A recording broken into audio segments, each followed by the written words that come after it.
Okay, we are going to go ahead, get this going, ladies and gentlemen, and we'll talk about the injury news. But first, we have a ton of teams to dive into. So let's get into our first one very, very quick here. This team is going to be coming out from Bijan Mustardson. I will say, I actually had the company Bijan Mustardson reach out to me previously. I need to get back to him, but nonetheless, going to be super excited to go ahead and check this squad out for you, my friend. Thank you for being a member of the flock. And yes, here's saying, love the content. And no, Freddie Swain is not on my team. I don't know why that's there. Okay, thanks for letting me know, my guy. But any advice on strengthening my lineup, primarily to trade and buff up our wide receiver position? So first thing is, I will say this is a league where it does make sense that you possibly want to buff up your wide receiver position because we can start 4 receivers from a week-to-week perspective in this league in particular.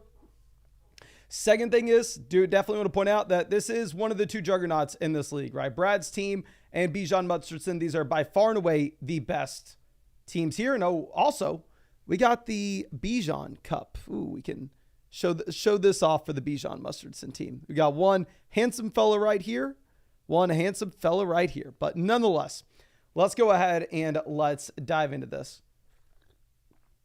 First off, starting off at quarterback, we are going to be sitting with Patrick Mahomes. Mahomes has been very disappointing. The passing volume has not been there. I mean, even this past week with no Isaiah Pacheco, they didn't really draw back and throw with aggression as you would possibly expect them to, or at least I expected them to without Pacheco. I still think Mahomes falls into the range of the elite quarterbacks where you don't need a roster a second one, but it looks like that 2018 season for Mahomes isn't going to be repeating itself, at least anytime soon. Now, going over to running back, we are sitting with Bijan, so that's pretty much an untouchable asset here, considering the fact that we have the team name attached to it. We have Joe Mixon coming back for a very solid running back too here in the long term. We have Jerome Ford as a short-term fill-in. We have Braylon Allen as the premium handcuff back out. We have Cam Akers as a short-term fill-in. We have Tyler Algier as the premium handcuff back. Obviously, Braylon Allen's a player that you could also potentially go through and start dependent on if you were desperate enough during the bye weeks. Now, going over to receiver, we can start 4 of these guys from week-to-week perspective. We have Rashee Rice, so a wide receiver 1 here with, I want to say a decent amount of confidence with that. Going over to Garrett Wilson, I want to say that Garrett Wilson, at least for me, is still that low-end wide receiver 1, high-end wide receiver 2.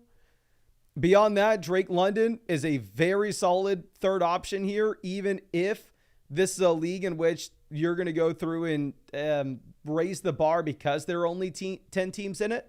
Dav London as one of my flexes, love to see it. Having Xavier Worthy, with Worthy is a sell high guy for us after week 1, but now you have no Hollywood Brown coming back at any point this season. And at the same time, with Xavier Worthy, he has been an extremely strong option in terms of the big play potentials that we saw at the very beginning of the year. The target volume is actually higher now than it was back in week 1. So I think Worthy is a very fine 4th receiver for this squad.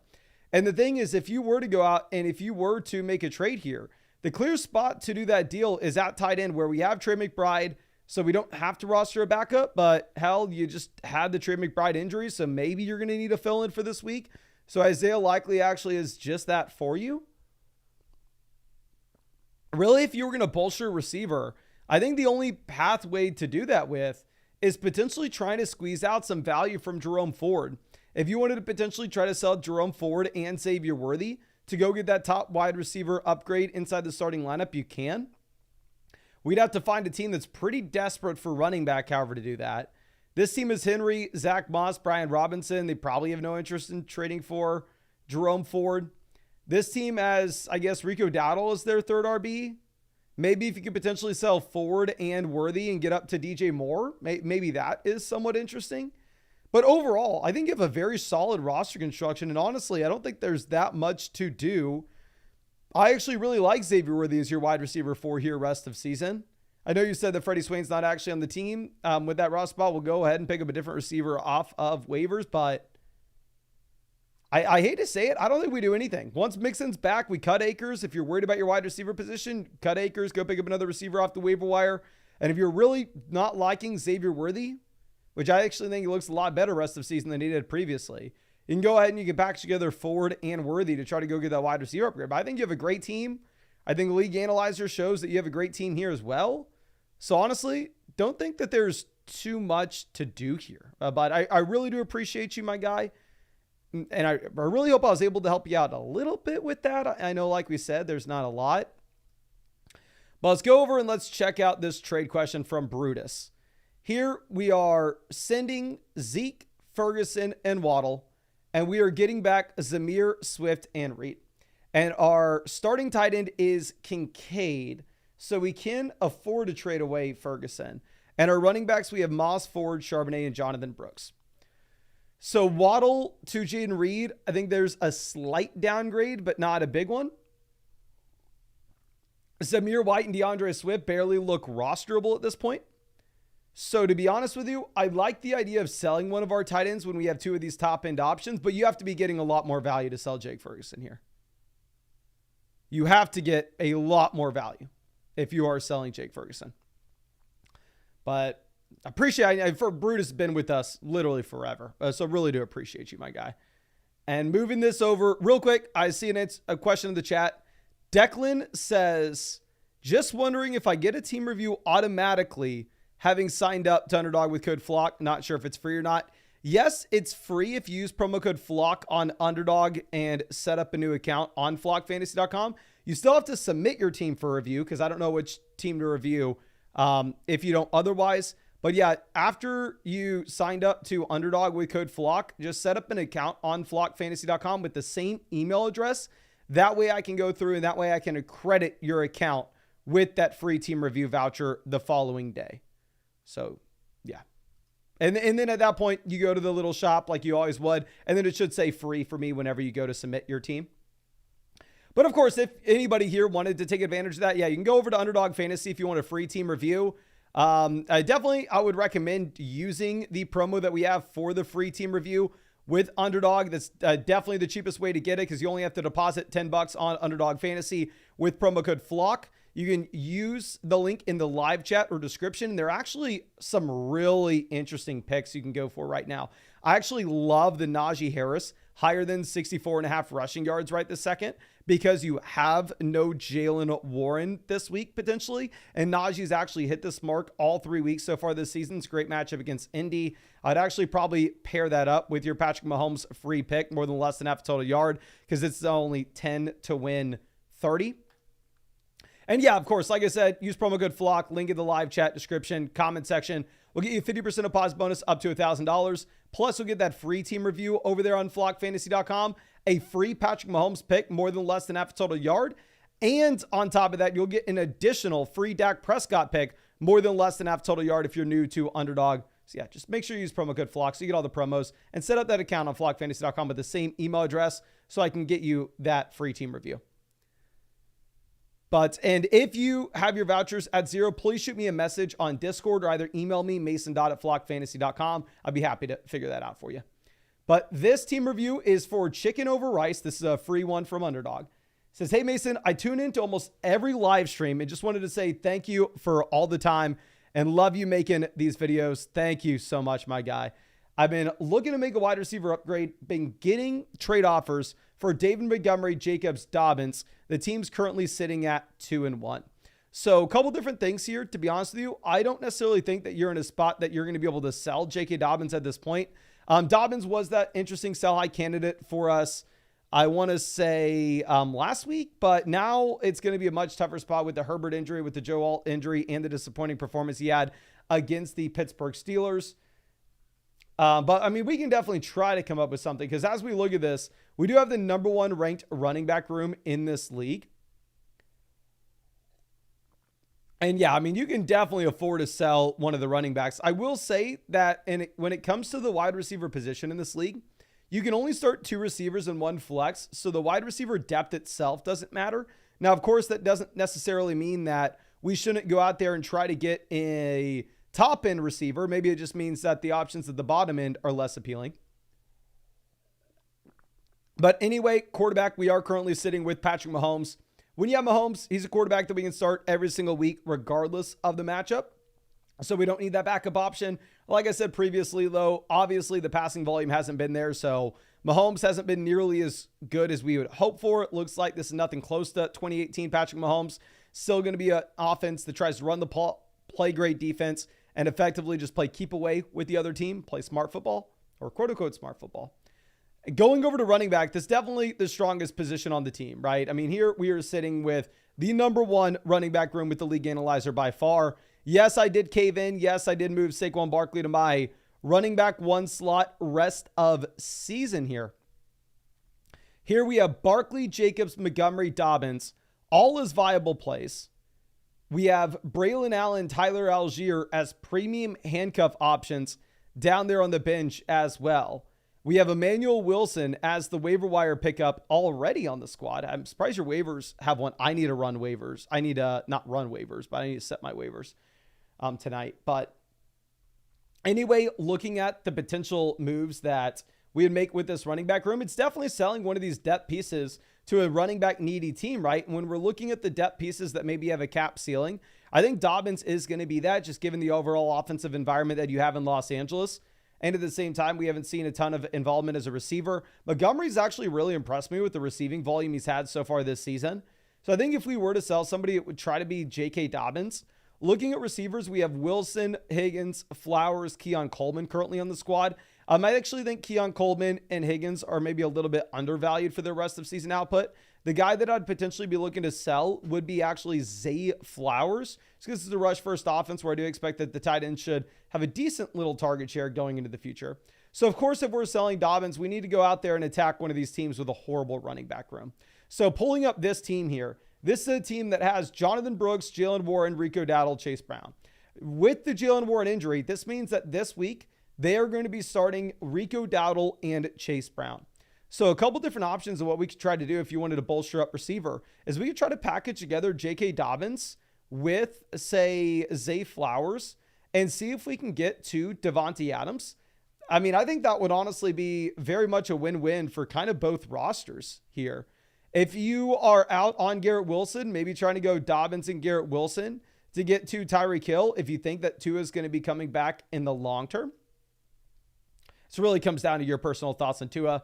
This other team at running back too has either Austin Eckler or Zamir White. So clearly they could use an upgrade there at RB2. If we could get over to Amon-Ra St. Brown, it'd be a no-brainer. I'd be willing to sell like David Montgomery and Garrett Wilson to go get Amon-Ra St. Brown or J.K. Dobbins and Wilson, just whoever they'd prefer, if possible. This other team down here at the bottom end really needs kind of just a lot of help with their team overall. I don't necessarily know if there's a trade that makes a ton of sense because they have Singletary here as a viable RB3 depth piece. And I'm definitely not out on Garrett Wilson. We're just trying to find a spot that makes sense for one of these very weak running back rooms to potentially make that 2-for-1 deal. Like this team here maybe is having to start Javonte Williams. If you wanted to go say like Dobbins and Zay Flowers to try to get to Brandon Ayuk, I think that could make some sense. And I think that team would probably be willing to do that with you. So I agree. I think that, yeah, it's probably advantageous for us selling RB2 and one of our depth receivers to go get that wide receiver upgrade. Tight end, we're chilling with Ferguson. Don't need a backup. But obviously, it's a phenomenal team. We are the number one team in the league analyzer for a reason here, my friend. But thank you so much for being a member of the flock. Hope I was able to help you out in some way with this and hope that we get to see you out in the live stream sometime soon. Okay, so let's move this over. JC says, Mason, please lower the price of team reviews. Full transparency, team reviews on flockfantasy.com are not priced as if we are trying to sell them straight up. If I were to price team reviews on flockfantasy.com at $10, we would just have, I would have to be live streaming for 24 hours straight. I wouldn't be able to do it, or I would have to spend just so little time on each team that it wouldn't be worth anything for anyone. Team reviews are priced on flockfantasy.com, where effectively we just give them free for the people who sign up on Underdog with code FLOCK and give them free to the people who sign up to the Mother Flocker tier for an annual subscription on flockfantasy.com with code FLOCK as well. So definitely the majority of people that you see get a team review, they're going to be free team reviews for the people who signed up for that annual subscription on flockfantasy.com to get unlimited access to all the tools, all the rankings, all the premium posts, and that free team review. We're not trying to, definitely we're pricing trade questions and start set questions to go out there and sell a considerable amount of those. But the team reviews themselves are more so we're expecting to be doing a ton for the annual signups, etc. Well, we'll get back to Jacob's team in 1 second, but this one is Dr. Hertz Clinic. So looking at the squad, it's Dr. Hertz Clinic here at 6. Why do we have the Home Depot logo on here? That's the thing I'm trying to figure out, my guy. But it says, let me know what you think of the team. I know I'm kind of in a rough spot with injuries here. So it's going to come down to see if I'm 1-2, 2-1, relying on Zach Moss. We're relying on Zach Moss. I'm pretty sure we got there. Any suggestions or trades I can look at to make the team better? I'm not comfortable with Najee being my running back 2. I wouldn't have been comfortable with Najee being my running back 2 either. But now that you're in a situation where Jaylen Warren is banged up, I definitely think that Najee Harris is maybe a little bit more appealing here as RB2. And can y'all please let me know in the live chat if, would y'all rather have my picture this big or a little bit smaller? Well, we'll see how it goes. But anyway, let's move over to the squad itself. Right now we are 6th in the league analyzer, but actually, if you look at the gap between teams 2 through 6, we're all about the same. The team at 1 has a little bit of an edge. And then after us at 6, there's definitely a drop off to the teams afterwards where you can kind of see that steady downhill decline. And people are telling us that they don't want to see us this big. All right, we'll move back down. But anyway, going through, so even though we're 6 in the league analyzer, I think we're actually probably a little bit better than that.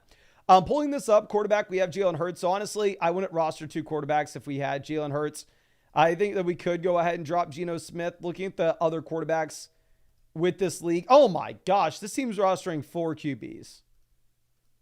Okay, so if you have a team in your league rostering 4 quarterbacks and pretty much everybody else is rostering 2, then okay, I guess it's okay to roster Geno. But it is what it is. I'm not super excited about it. But obviously, we're very excited about having Jalen Hurts here. Now, going over to what we have at running back, we are currently sitting with Kyren Williams as the anchor at RB1. I mean, if we are looking at Kyren, this is a running back that I am still nervous about how bad this offense is most likely going to be. Now, I don't want to sit here and overreact because obviously we saw Kyren be able to have the receiving role. We saw Kyren be able to come out and really just say, who gives a damn if this offense is bad? I'm going to score 3 touchdowns regardless. But I do think that keeps Kyren from being a top 5 running back, and instead he's more of a low-end RB2. Low-end RB1. And looking at the low-end RB2s here, we have Najee, we have Zach Moss. I think I'm very comfortable with these running backs here as well, where if we're projecting them long-term, I mean, Najee Harris is a running back that you're possibly not going to have Jaylen Warren, so Najee can be pretty much a locked and loaded starter for you. Going over to Zach Moss, he is the guy in what should be a very good offense going into the future. So I actually really like what we have at RB1, 2, and 3. I think it's completely fine running back room. Going over to wide receiver, we're currently sitting with A.J. Brown, Deebo Samuel, T. Higgins, Zay Flowers, Xavier Worthy. So, I mean, we have 5 startable players in a league where you can only start 2 receivers and 1 flex. But the thing is, we're dealing with the Deebo injury. We're dealing with the A.J. Brown injury. So there aren't really any moves that we can be making for at this time, specifically because we're actually needing these wide receiver depth pieces. And if we were to do something, then at that point, it could put us in a compromising position at wide receiver 2 if we were to go out there and trade away someone like Zay Flowers for the short term. Tight end, we're sitting with Goddard. Obviously, Goddard's going to be an absolute crusher for the time being with the A.J. Brown and Devonta Smith injuries. So in the short term, you don't do anything with this team. Short term, we're chilling. We're waiting for A.J. Brown to come back. We're waiting for Deebo Samuel to come back. When that does happen, I think that this team's naturally just going to go higher in the league analyzer. When that does happen, then at that point, maybe some of these depth receivers actually become a little more appealing as sells for us, especially say if Jaylen Warren misses a couple of weeks and we get some spikes from Najee Harris. Like I think Najee has a great matchup against the Indianapolis Colts this week. Plus you have no Jaylen Warren, as we mentioned previously. So if you could potentially say sell Najee Harris and Zay Flowers to go get that long-term running back 2 upgrade after we actually get A.J. Brown, Deebo Samuel back in, I think that'd be appealing, but we're not doing it for now. And also, like I said, on other teams with Jalen Hurts, I think I would say let's go ahead and let's drop the backup QB. But specifically, you're not having to here, as we see some crazy teams in your league rostering 4 starting quarterbacks. So I understand having to. But thank you again. Really do appreciate you, my guy, and really hope that I was able to help you out. And Alan says, I still can't sync my team to flockfantasy.com. Well, one, if you're trying to submit it for review, my guy, you can just send screenshots of it through the same process. And 2, if you're wanting to just do the free league analyzer that we have on the site to link, if you're having an issue, I'd definitely shoot it in this section of Discord that says site issues. That way you can bring it up to the developers and they can start looking at why your league is not linking. Maybe you have some kind of league setting that's weird that we're not accounting for. But Eric coming out says 4 bench format. So the options on the waiver wire are going to be phenomenal. This is another free team review from the Underdog promo. You're saying trying to get an idea of where the team stands and any moves we should be making. So obviously I am not breaking any crazy news, but if you only have 4 bench spots, we are wanting to make 2-for-1 deals any chance that we get. So if you are able to make those 2-for-1 trades, you're able to just go to the waiver wire and pick up a very strong option. So it's kind of free, to be honest with you, if you trade a bench player in a 2-for-1 deal. But looking at the top 5 teams with the league analyzer, they're all very, very similar, right? Especially the top 4 teams here. And then after that, you see the straight decline for some of these teams that are near the bottom. And going ahead and looking, this is Slicky Johnson, player hater. Quarterback, we are currently sitting with Kyler Murray. So obviously, comfortable spot to have with Kyler. You don't need another quarterback here. You're going to go to just start Kyler every single week, kind of regardless of matchup. Now, this is going to be an obnoxiously good matchup that you have going up against the Commanders, where at the end of the day, the Commanders have been at the very top of the NFL in total points allowed. And you actually have the highest implied team total this week for the Arizona Cardinals in this great matchup. Going over to what we have with the running backs. We are currently sitting with Devon Achane, Najee Harris, Brian Robinson, and Zach Charbonnet. So with Achane, like we said, if you could pivot over to Justin Jefferson, Jamar Chase, Amon-Ra St. Brown, I think he would be an interesting sell high candidate. I know you definitely could have done that last week based off what the comment section told me when I said to do it, but now it may be a little bit tougher. And honestly, with this running back room, now that you are seeing Zach Charbonnet kind of lose that appeal based off Kenneth Walker coming back into Seattle, maybe it's a little bit less appealing for us to try to go out and trade away Achane, especially with the down week this past week. So you're probably just kind of sitting stuck as is.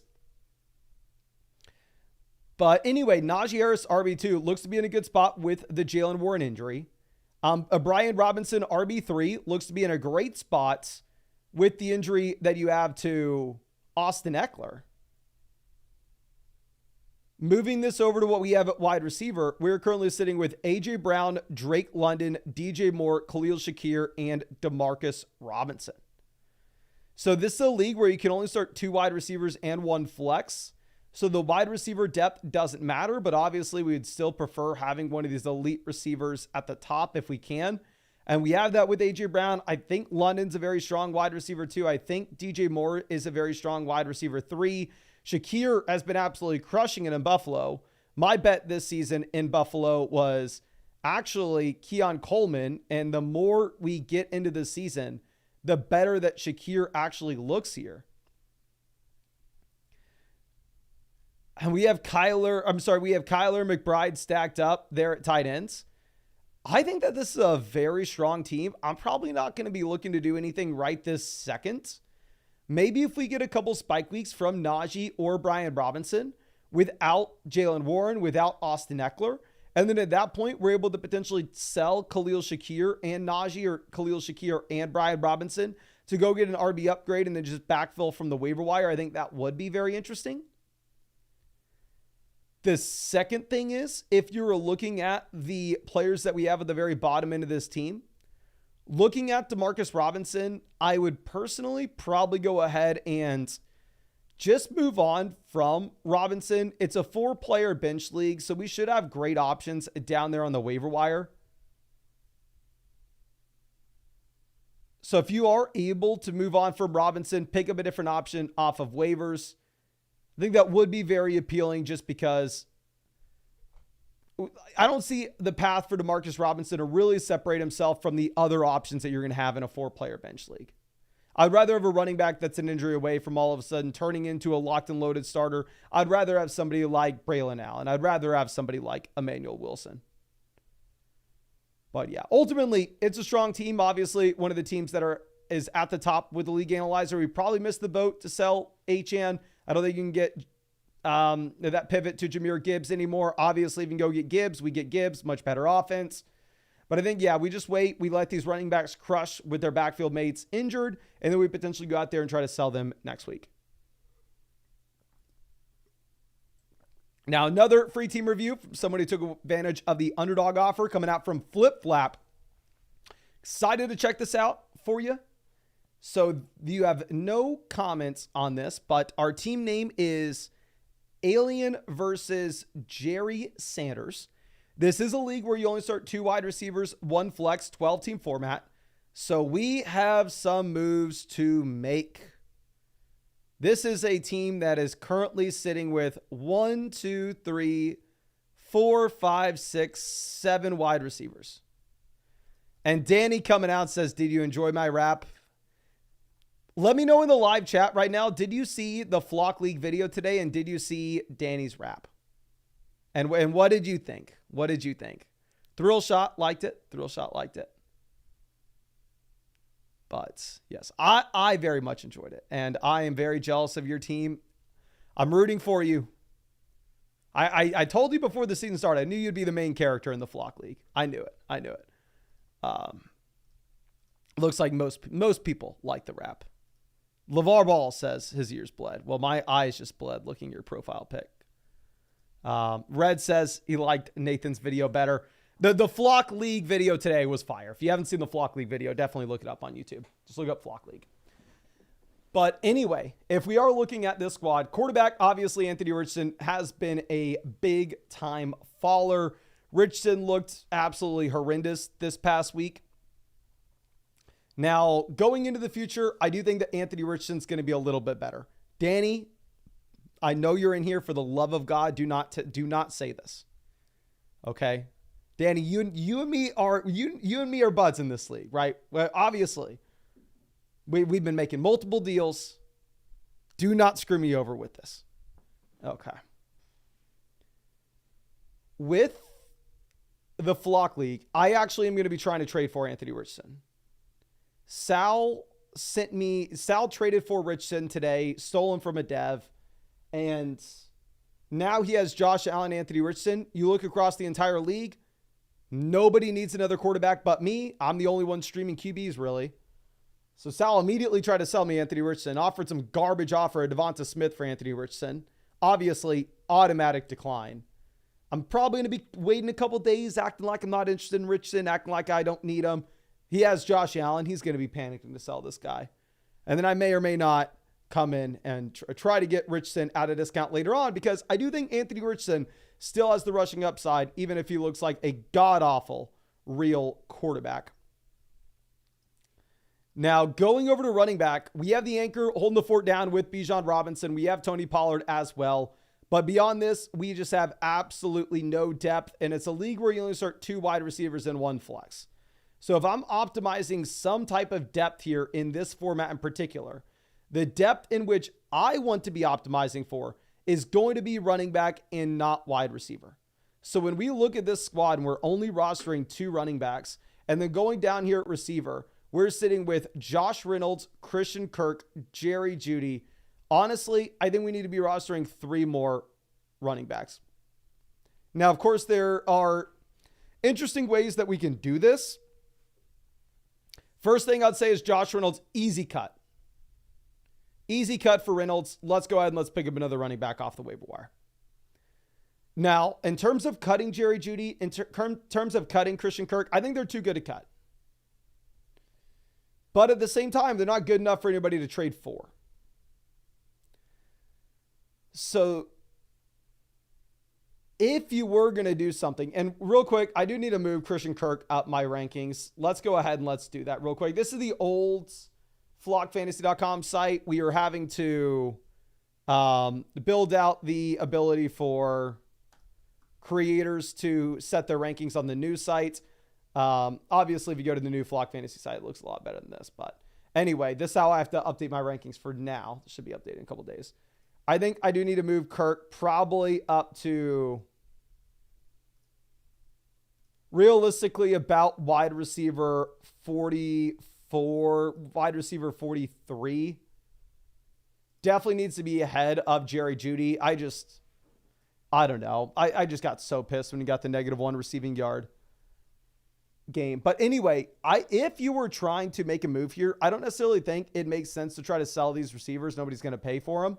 You could possibly cut Jerry Jeudy to pick up a running back. One thing that you could try is going up to one of the receivers with a little bit of a higher tier with a little more name appeal. If you could possibly try to flip Jalen Waddle and Tony Pollard in a 2-for-1 deal to go get a running back upgrade, that could potentially be interesting, and that could open up a roster spot for you there where we could pick up an additional running back off of the waiver wire. At the very minimum, you're cutting Reynolds, you're cutting Jeudy, you're picking up 2 running backs. Going over to tight ends, we have Kittle, we have Isaiah Likely. Looking at George Kittle, still think he's the top 5 tight end rest of season. Honestly, top 3 tight end rest of season with how bad the other guys look. But obviously, we need the second tight end as a short-term fill-in. I think Isaiah Likely's a perfectly fine tight end too. But I think that's all I have for you here, my guy. Main thing is you can't be rostering this many receivers and this few running backs. We need to find a way to pivot off of some of these. Easy cut Jeudy, easy cut Reynolds, maybe a 2-for-1 deal to upgrade running back 2. That would open up 3 roster spots for us to roster 3 additional running backs on this team. Okay. But let's move this over. This is a trade question coming out from Dante Brown. Says, thank you for the team review earlier. Took your advice and reached out to improve receiver. This is on the table. So Godwin to Evans, slight downgrade. Call it a lateral move. Kyren and Flowers versus CeeDee Lamb. I probably prefer CeeDee Lamb here. Obviously, it's tough when Kyren's coming off a 3-touchdown game. When CeeDee Lamb was very disappointing, as well as this entire Dallas Cowboys offense this past week. Can y'all please spam the chat? What side would you prefer? Would you rather have the Kyren Williams side of this, or would you rather have the CeeDee Lamb side of this?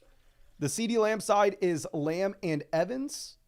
The Kyren Williams side is Kyren, Flowers, and Godwin.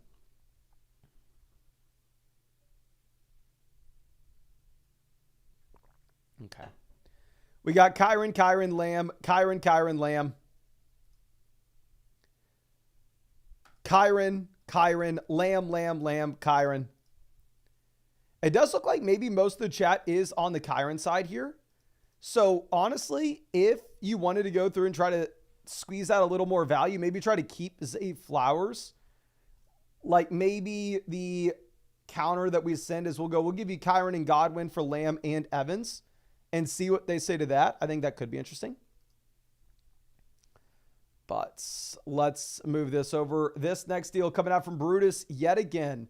This is Terry and Ferguson versus Thomas and Steele. So I believe this is the same team where he has Dalton Kincaid at tight end, right? So he has 2 viable tight ends. Going from Terry to Brian Thomas. I need to move Terry up our rankings rest of season. Do I really have Terry at wide receiver 40? No, I guess that's where he is in the expert rankings. I have Terry wide receiver 36. Okay, yeah. So if you look at the overall rankings, I forgot. The overall rankings are mine on the trade one. But yeah, I have Terry slightly ahead of Brian Thomas, but there's not a big gap. I have Ferguson decently ahead of Carson Steele. I still think you're selling the tight end too cheaply if you sell Ferguson this low. I mean, I think Ferguson looks like a locked and loaded guy going into the future. Like Ferguson looks like he could arguably be a top 5 tight end rest of season. But let's pivot over and let's answer some free questions in the live chat. So if you have any questions, go ahead, drop them in the chat right now. I'd be super happy to answer all of them that I can. Now, moving over, Tony says, I use the code and link my team. How do I submit for review? Hit the little comment button in the top right corner of flockfantasy.com. Then that will take you to the storefront where you're able to go through and you're able to click roster review, trade questions, start set question. I'll just show you real quick. So go to the site, go over here, hit this little button that says expert advice and choose, oh, okay, I want a team review. Oh, okay, if you have your team linked, you just go, I want to link my team here, and we will continue over. My team is and your girl. This is the squad. And here is the list of creators to choose from. And if you use promo code FLOCK on Underdog, click your boy, and I will be free for you there. I'll be free for you. And if you just use promo code FLOCK on Underdog, it's going to take us until we'll get you that free team review voucher tomorrow morning. Underdog will get me the Underdog every morning gets me the list of email addresses that use promo code FLOCK and made that $10 deposit on Underdog. Then the next morning, like I said, we go ahead and we get them that free team review voucher. Adam says, would you trade Rome and Higgins right now for a wide receiver 1 per se? Rome and Higgins for a wide receiver 1. Let's go over to my rest of season rankings here. So, of course, the rest of season rankings are free on the site for anybody who wants to use the expert values. I know I've already updated my rest of season values, so I'm going to go ahead. I'm going to pull up mine here. Let's look at wide receivers. So if I was trading Rome and Higgins, the wide receivers I would trade those two guys for. I would trade them for St. Brown. I'd trade him for Lamb. I'd trade him for Jefferson. I'd trade him for Chase. I'd trade him for Tyreek. I'd trade him for Rice. I'd trade him for A.J. Brown. I'd trade him for Nico Collins. I'd trade him for Marvin Harrison. About wide receiver 9 is where it's a no-brainer for me. Then when we get to wide receiver 10 through 12, this is where it becomes a little more of a conversation where it probably would do it, but we have to think about it a little bit more. Jacob says Derrick Henry for Kyler and McCaffrey.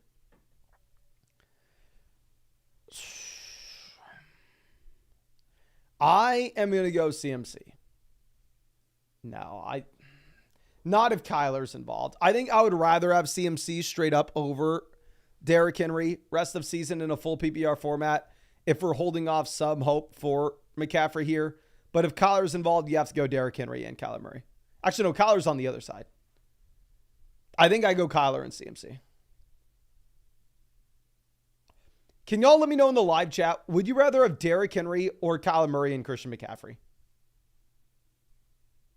Derrick Henry or Kyler Murray and Christian McCaffrey, please let me know in the live chat.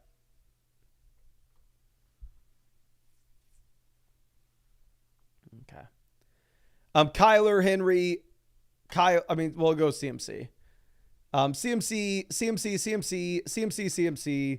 CMC, Henry. Looks like everybody's on the CMC side, essentially. But let's move this over. Hazel says, Rachaad White for Zach Charbonnet. I already have Kenneth Walker as well. Obviously, I'm very concerned about Rachaad White, but I think the time to buy Kenneth Walker is already passed. It sounds like, time to buy Zach Charbonnet has already passed. Sounds like Kenneth Walker is going to be coming back in this week. Charbonnet is going to be going back to a premium handcuff back. So in a full PPR format, I'd probably just keep the guy that has the receiving usage. I'd probably just keep Rachaad White. Okay. Kanak says, Juwan Jennings for Rome Odunze.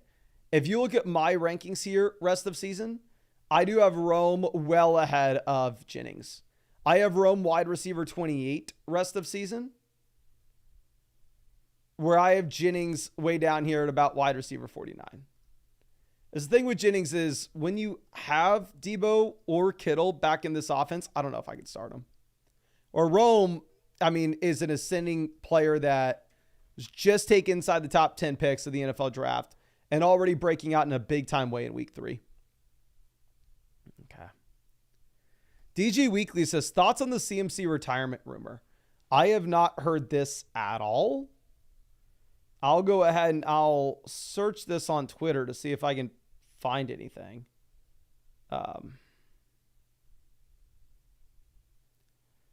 Christian McCaffrey.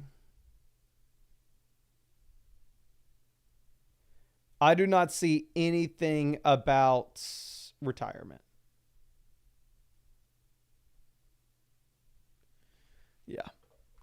Whoever's spewing that, they may just be doing it for clicks. I don't necessarily think you should be worrying about it too much. AJ says, who do I drop for a tight end if Laporta's out? Zach Moss, Carson Steele, DeAndre Hopkins, Deontay Johnson. You drop DeAndre Hopkins here. And it sucks because I am having to sit here and think about potentially finding a fill-in for Sam Laporta as well. And if I'm looking at my league, because I'm actually going to have to figure out how to set waiver wires and fab bids right now. There are a bunch of very interesting tight ends. I mean, Cole Kmet is available in my league. Pat Frymuth is available in my league. Taysom Hill is available in my league. Like, I have a bunch of decent tight end options on the waiver wire. But the issue is, who am I supposed to drop? Like, the guy who would drop at this point would probably end up being Geno Smith and just rolling with Brock Purdy. Like, probably just at this point of the season, can't afford to roster 2 QBs myself. But yeah, I'm kind of in the same situation where it's tough to figure out who to drop there. But let's go back over. Let's answer some more trade questions through the site and overall roster reviews as well. And of course, like I said, if you want, you can always get a team review. You can always get a trade question answered through flockfantasy.com from yours truly. Just click the little comment section the little comment box in the top right corner that says expert advice. But definitely, if you wanted that team review, like I said, the best way to do it and the cheapest way to do it would just be taking advantage of our offer that we have over on Underdog Fantasy, where if you use promo code FLOCK on Underdog, you are going to be getting a 50% deposit bonus up to $1,000. Plus, you'll be getting that free Patrick Mahomes pick, more than less than half a total yard for the Sunday game, and a free Dak Prescott pick, more than less than half a total yard for the Thursday night game. And if you wanted the free team review on flockfantasy.com afterwards, all you have to do is set up an account on the site with the same email address. That way I know which account to hook up with the free team review voucher the next day. But let's go ahead and let's dive into this team for Big Blue, which this is very surprising because he says, looking at an 0-3 start in a 10-team full PPR format, trying to turn the ship around, we traded Devonta Smith and David Montgomery for Justin Jefferson after week 1. It's only a 2 wide receiver, 1 flex league, so the wide receiver depth doesn't matter. Making as many 2-for-1 deals as we possibly can is a no-brainer. And honestly, I would expect that this team is going to be a juggernaut, because if you look at the league analyzer here, we are well ahead of everyone else. So I am kind of really surprised to see that we're 0-3. Pulling this up, quarterback, we have Mahomes. Okay, this is tagged as Dynasty. So maybe this is a keeper league, and that's why the league analyzer is using different values here. But anyway, we have Mahomes here at quarterback. Whether it's a keeper league, redraft league, it doesn't matter. Obviously, Mahomes is a cornerstone piece we can build around. Definitely not as exciting as we were hoping you'd be this year. Definitely the passing volume isn't there as it has been in years past. Looks like they're running back the playbook that they had last year, which involves just playing good defense, which just involves playing keep away almost with the other team, and not necessarily something that is going to lead to a ton of passing volume. Going over to running back, we are currently sitting with Kenneth Walker, who should be an high-end RB2 coming back into this offense. On top of this, we also have Spears, Jordan Mason. So Mason, we have as that running back 1 in the short term. Obviously, long term, he's pretty much going to be nothing. We have Braylon Allen as the premium handcuff back / an emergency desperation play if we really needed to get him in. We have Blake Corum. We have Chase Brown. We have Jerome Ford. And we have Chuba Hubbard. So in this league where you only start 2 wide receivers, 1 flex, I love the fact that we are rostering 3 additional running backs compared to wide receiver when we are sitting here with the elite receivers. Wide receiver, we have Jefferson, Chase, Puka, Rome, Brian Thomas.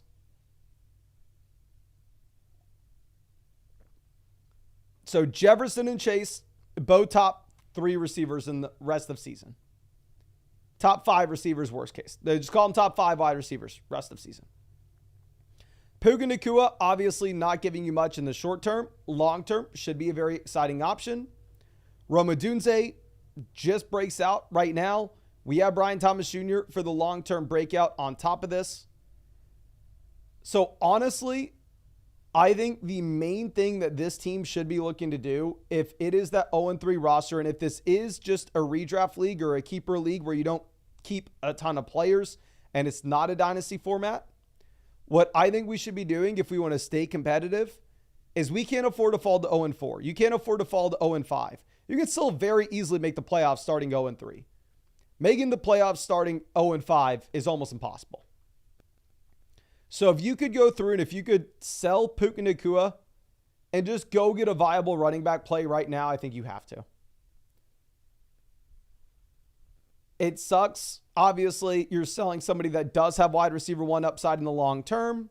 He's already 3 weeks into his injured reserve stint, so maybe he's going to be missing another 3-4 weeks, but we can't afford for him to miss that time. We're already strong enough at wide receiver. If we can include Puka and Spears or Puka and Braylon Allen, 2 very exciting players to just go get some locked and loaded production in the short term here, I think that could be a very appealing move. Obviously, operating under the assumption that this is a league that it's not dynasty. We don't have to think long-term, because if it was a dynasty league where we're just thinking long-term, I think we may pivot to 2025 with how much long-term value there is on the squad. But yeah, it sucks. I think that's the move you have to make. And also, we may end up having to open up another roster spot anyway, so we can be bringing in another tight end to fill in for Sam Laporta, which is just freaking brutal here. Aaron, yes, I am going to be updating the dynasty rankings either today or tomorrow, to be honest with you. Over there on the site, I have been updating the rest of season rankings the rest of season and the weekly rankings more often than the dynasty rankings during the season. I will get back to updating the dynasty rankings more often though. But thank you again, Jinky Stinky. Appreciate you. It sucks. I mean, if we can try to find a team that maybe it makes sense to make that trade with. Like, obviously, Mixon's not really super exciting. If we can go get Josh Jacobs. Like, and say if we can sell Tajay Spears, Puka Nacua, go get Jacobs. That would be an absolute no-brainer. That team is the Pacheco injury. They don't have the value for us. This team's... maybe go sell Puka straight up for someone like Aaron Jones. Not as appealing. But that's the type of move that we are having to do. Okay. But thank you again. Do appreciate you and hope that I was able to help you out. Now, Brosi coming in. Happy to check this team out for you. Says, I have a mid-2026 first, my own 2027 first, and another mid-2027 first. I sent you the Wilson for Rice trade, and after looking at my team, do you think we should pull the trigger? Defending champ, want to go back-to-back. If not, what moves should we consider? Okay, so let's go ahead and let's look at this. Right now, there are these 2 top teams. Everybody else is kind of trash. And this is what you're going to see a lot in dynasty leagues in particular. And this is a full-blown dynasty format. Now, this is a 1 quarterback start 8 dynasty league. So specifically, we're not necessarily having to worry too much about, say, the depth at the quarterback position, even though quarterback will still be valuable at the very top. So when we have Kyler, that's great. We have Kyler holding down the fort. We just need Deshaun Watson to fill in for 1 single week, right? So, we are completely fine about with the tight ends, the QB 7-ish this season. You have the rushing upside, and this offense has looked very good once you have Harrison added in. Going over to running back, we have HN and Taylor. So from a dynasty perspective, obviously HN, one of the most exciting assets that you can have. You have the short-term production, the long-term easy projection. Taylor has the contract attached to him as well. Both running backs should be hyper-productive in 2024 and 2025. Zach Moss, J.K. Dobbins, Nick Chubb. These are options that are fine depth pieces this season. Obviously, it may be a little bit tougher for us to project them out in the long term here, just given the fact that running back is almost impossible to see what their roles are going to look like 12 months from now, especially for these aging players that are already on their second, third teams. Now, going over to what we have at wide receiver. We have Harrison as a wide receiver 1 for this season and a top option in the long term. We have Nico Collins, a wide receiver 1 this season and a top option in the long term. We have Wilson, wide receiver 1 this season and a top option in the long term. We have JSN, quality depth for this season and the long term. We have Deebo Samuel as a solid piece for this year. And then going over to tight ends, we have Laporta as the same thing as you're looking at with Harrison. A cornerstone asset that will help us contend this season and hold value going into the long term as well here. It's a team in which we have a ridiculous amount of draft capital on top of this. So if you were looking at this squad, honestly, I don't necessarily know if there are too many things that you are needing to do here. Really, I think the main trade you could potentially be looking at is if you wanted to get a viable tight end play for the Sam Laporta injury, and you wanted to potentially just scoop up a veteran from a team that needs a future pick or so, like let's go ahead and let's look at some of these garbage teams at the very bottom. That team doesn't, I'm looking more so for like a David Njoku team. So this Kelsey team, running back, they're starting White, Connor, Jones. Receiver, they have Brown, Evans, Adams. Maybe think that they're still contending. Let's move this over to veteran tight ends. The George Kittle team had the McCaffrey injury. They have DeAndre Swift-Fleming out, so they only have Tony Pollard at running back. They have the Tua injury impacting Waddle. So it looks like this team here should really have no shot at contending this season. So if we could toss them like a second rounder to go pick up George Kittle, I think that would be really appealing. Trying to think if there's anything else that we could possibly do here. Honestly, it's just such a strong team, such a well-balanced team as well. Like, I don't necessarily think you need to be trading away the picks, specifically because we can be contending as is. And if you wanted to trade Wilson for Rice, because this team looks like an extremely strong contender right now, I think you can trade Garrett Wilson for Rashee Rice, win it this year, and then who gives a damn if Rashee Rice is suspended in 2025. If it makes us go back-to-back, I think you'll be in a great spot. But thank you again.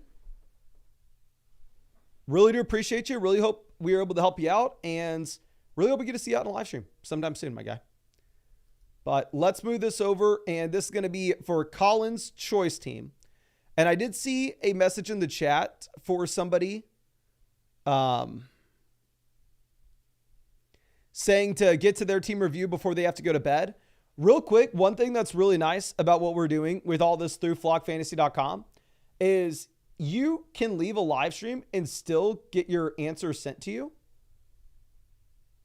Because once I actually fulfill your team, what actually happens is that clip from the live stream gets sent to you through flockfantasy.com.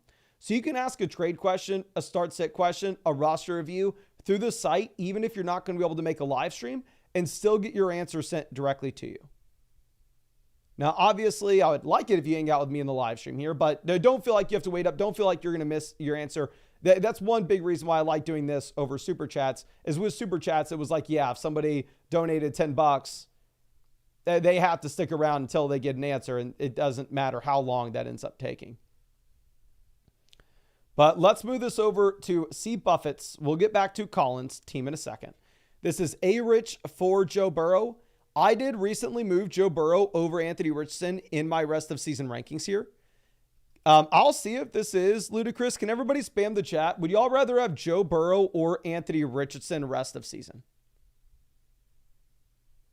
Are you going to go Joe Burrow or Anthony Richardson rest of season?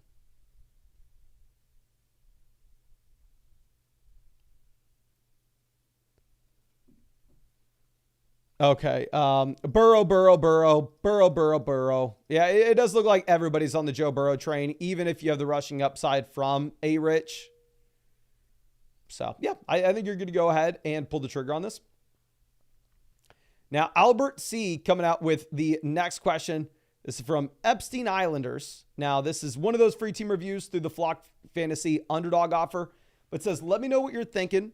Gotta say, though, it's hard to make trades in the league, but open to any big ball trades you think may be good. Also, I know you're off Achane and Waddle, but it's going to be impossible to trade them.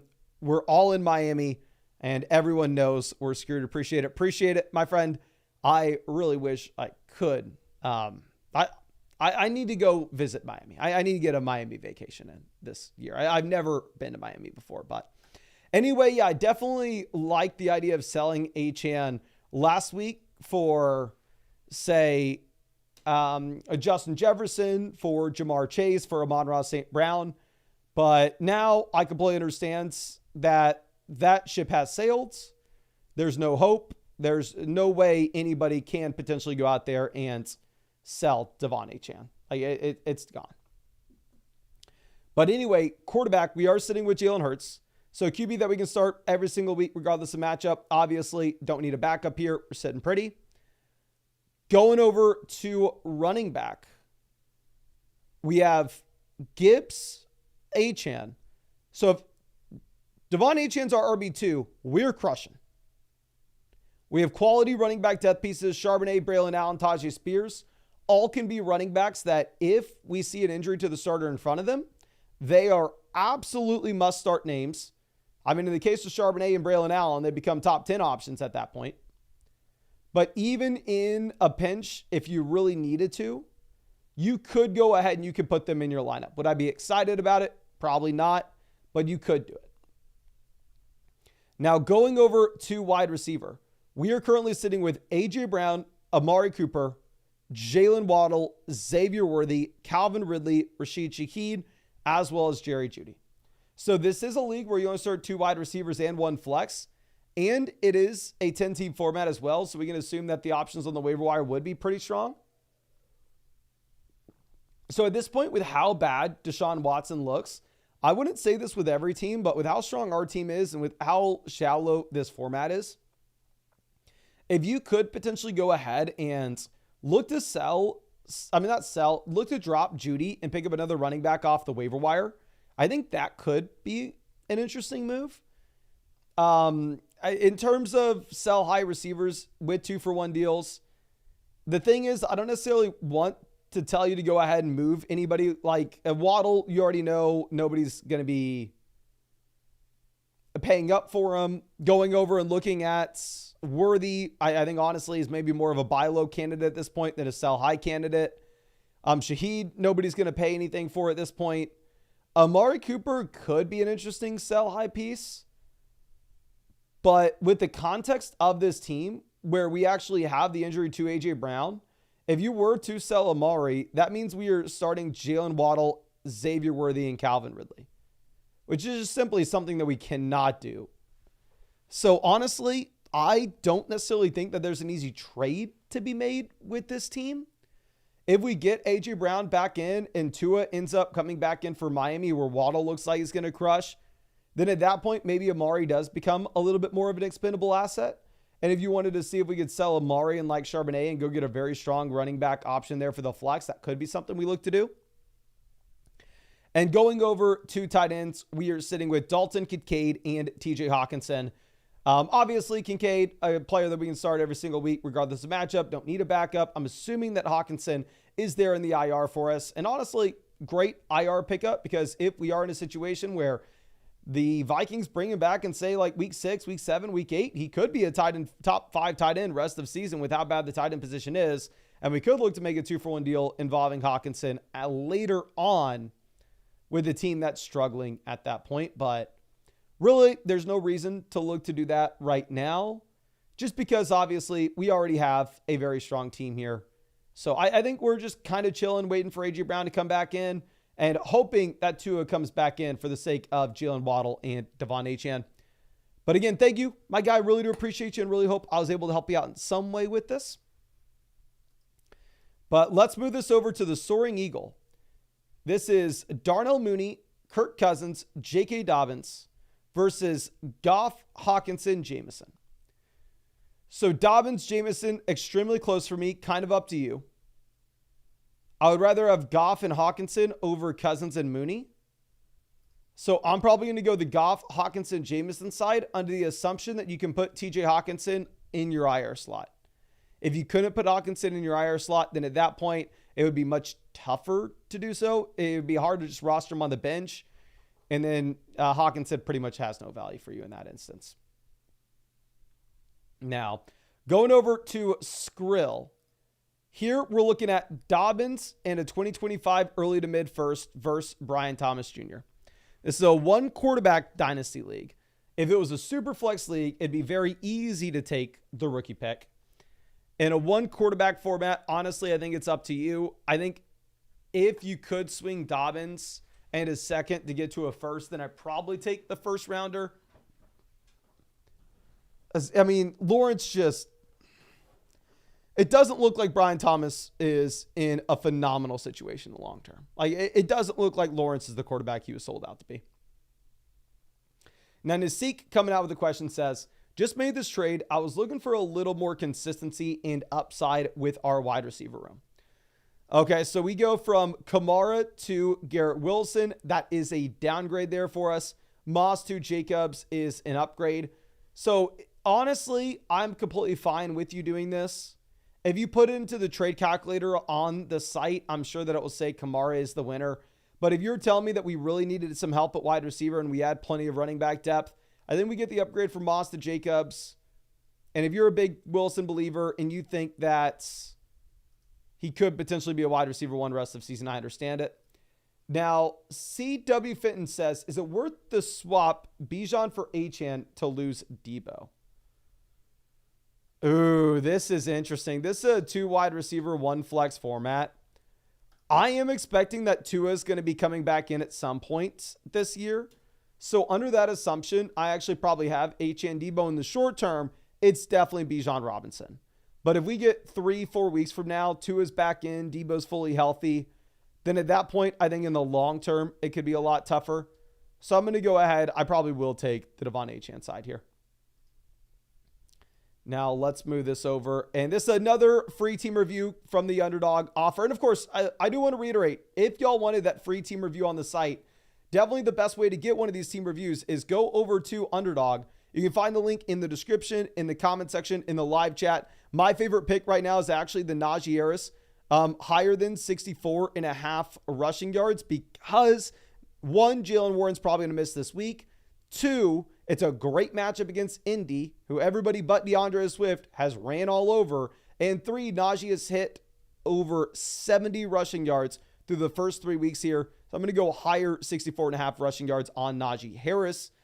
And yeah, if you wanted to check out Underdog, you can find that link in the description, in the comment section. If you use promo code FLOCK, you're going to be getting a 50% deposit bonus up to $1,000. Plus, you will get that free Patrick Mahomes pick, more than less than half a total yard. On top of that, a free Dak Prescott pick, more than less than half a total yard. And if you wanted that free team review on flockfantasy.com after you sign up and make that $10 deposit on Underdog, just go ahead and set up an account on flockfantasy.com with the same email address as your Underdog account. That way we can accredit you with that free team review. But let's move this back over to the biggest daddy. Now here it says, yo, Mr. Flocker, was wondering what moves I should look to make. My running backs are down bad. All right, so let's go ahead and let's check this out. So right now we are sitting at 4th with the league analyzer. But looking at the top 4 teams or top 5 teams, they're all pretty much the same. Like the gap between the first team and the 5th team is smaller than the gap between the 5th team and the 6th team. So as long as we are one of these top 5 teams here and we're not one of the garbage teams at the bottom, we are chilling, right? We are chilling. But going ahead and pulling up this team. Quarterback, we have A-Rich as QB1 with the rushing upside. Now, obviously, I am not going to fault you at all when we have Anthony Richardson to go ahead and roster a second quarterback here. So to have Baker Mayfield, I think it makes sense. I think it's completely fine. I'm going over to running back. We are currently sitting with Josh Jacobs, Jordan Mason in this lineup. So long term, I think we can be very excited about Jacobs still as that low end RB1, especially as we get Jordan Love back in. Worst case is that high end RB2. Looking at Jordan Mason, I think you have Mason as a locked and loaded high end RB1 for the short term. When McCaffrey comes in the long term, he's absolutely nothing. So if McCaffrey comes in, we have a massive hole at running back because Jalen Warren doesn't look startable. Rico Dowdle definitely is trending in the right direction, but you don't have confirmation that he is somebody you can go with just yet. Gus Edwards at this point looks like he's droppable. Going over to, and real quick, let me address this in the chat. Jason says, I'm trying to do the team review right now, but it's showing it's not free. So if you just signed up to Underdog and you just used promo code FLOCK and made that $10 deposit, Underdog gets me the emails of everybody who signs up the following morning. So you should get that free team review voucher tomorrow morning, my friend. But anyway, going ahead and looking at the wide receiver room. We have Lamb, Rice. So we have two wide receiver ones. We have Devonta Smith, Puka Nacua, Jalen Waddle, Xavier Worthy, Brian Thomas Jr. So we have a ridiculous amount of wide receivers. But at the same time, we are in a situation in which you cannot consistently get them in your lineup. Once Puka Nacua is back in, once Devonta Smith's back in, once Tua is healthy, you're going to be sitting here like Jalen Waddle on your bench or Devonta Smith on your bench, Xavier Worthy on your bench, Brian Thomas Jr. on your bench. So I think if you are in a spot, actually, we're not doing it right. The thing is, it's such a natural crossover in terms of the timeline of production where really we don't need that running back 2 production until we're looking at the long term here because this is a situation in which you have Jordan Mason in the short term. In the long term, we are going to have Devonta Smith back in, Puka Nacua back in, Tua Tagovailoa presumably back in, potentially a Xavier Worthy and Brian Thomas Jr. breakout. So here's what I do right this second. Right now, I don't think you mess with the team. I think you have so much freaking value on the team. I think it's going to continue to get better as the season progresses.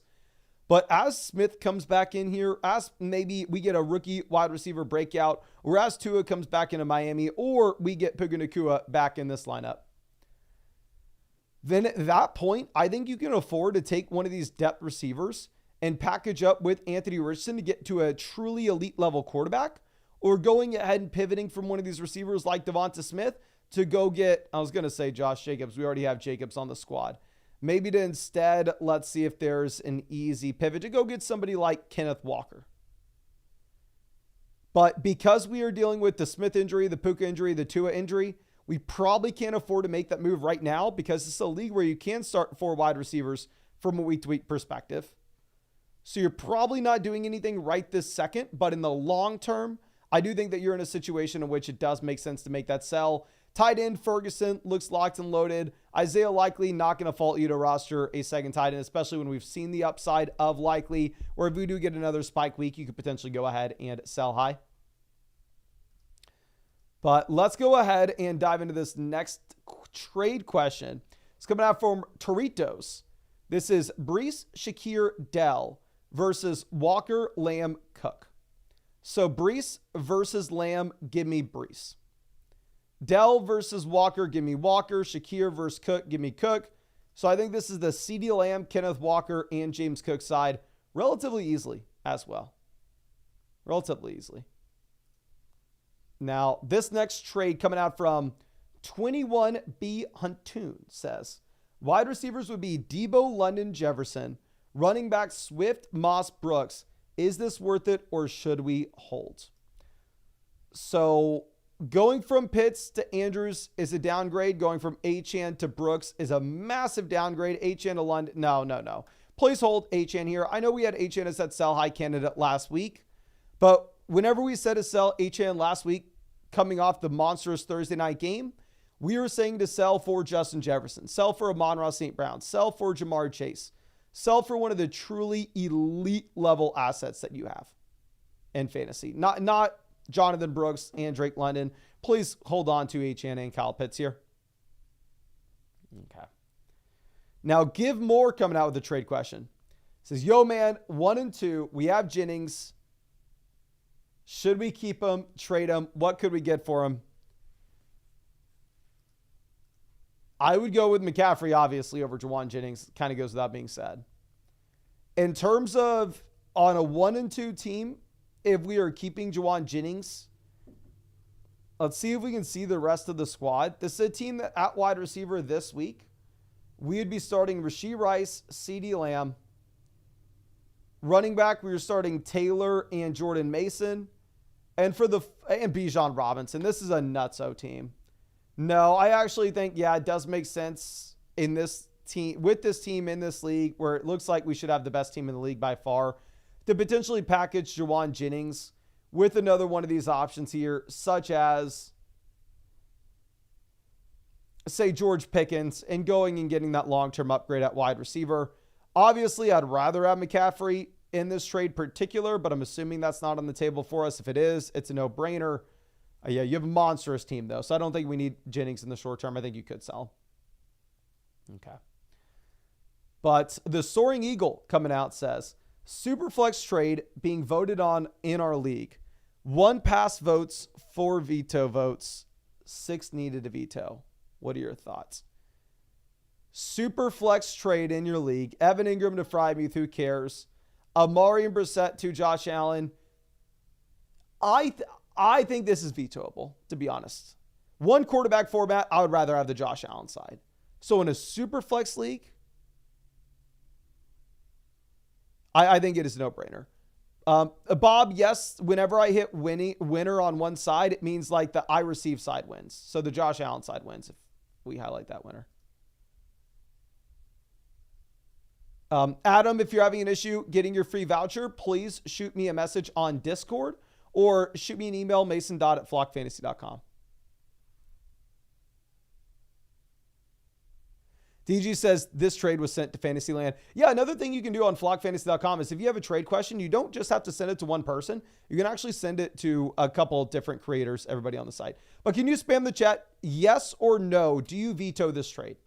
Yes or no? Does this get vetoed in your league? This is a super flex league where somebody trades Brissett, Amari, Ingram versus Allen and Freiermuth. We got veto. Veto, veto, veto, veto, veto, veto, veto. No veto. Veto, veto, veto, veto, veto. It does look like most people are saying veto. And Divine Reality, if you're having an issue, please send it in the site issue section of the Discord. I'm very sorry, guys. There are thousands and thousands and thousands of people using the site. I know that there's always going to be a few handful of people with issues. I just can't do customer support during the live streams where that's all it would turn into. So if you're ever having an issue on flockfantasy.com, join the Discord. You can find the link in the description and you can send a message in the site issues. And we have all the site developers in the site issues helping people out with them. Now let's go over to our next trade. This coming out from Schlinky. This is Tyreek versus James Conner, Trey Benson, and Najee Harris. I think I'd rather have Tyreek relatively easily. Trey Benson barely worth a roster spot at this point. I know the main reason he's in this deal is for the backup with James Conner. But still, I mean, I personally am expecting that Tua comes back at some point this year. So give me the best asset with Tyreek. Okay, just for Checo coming out says, afternoon, I'm 3-0, most points scored, making this trade with eyes on the playoffs. What are your thoughts?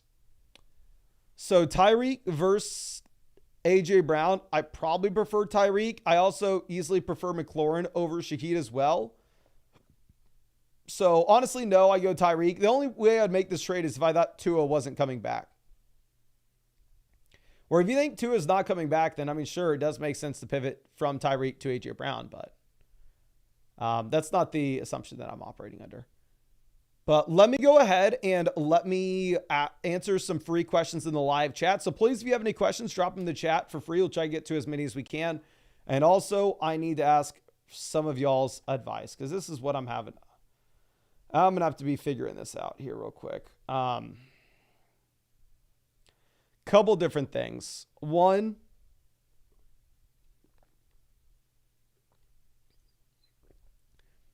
I need to figure out who do I start this week? I easily have to start. Actually, let me ask this first. Levi says, are you panicked on Lamb? No, I'm not panicking with CD Lamb. Dano says, I think got skipped earlier. We're definitely going to get to it. It didn't load initially, so we are going to go back to your team review. I'm very sorry. Whenever we answer, it'll be sent to you directly through the site. So just give me a second. Some, for whatever reason, some of them with the weirder league settings don't load immediately.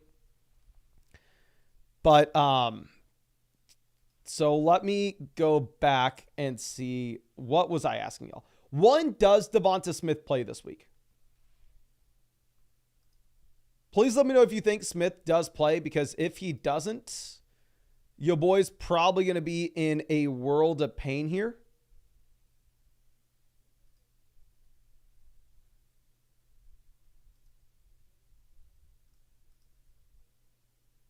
No, maybe, probably not. Yes, no.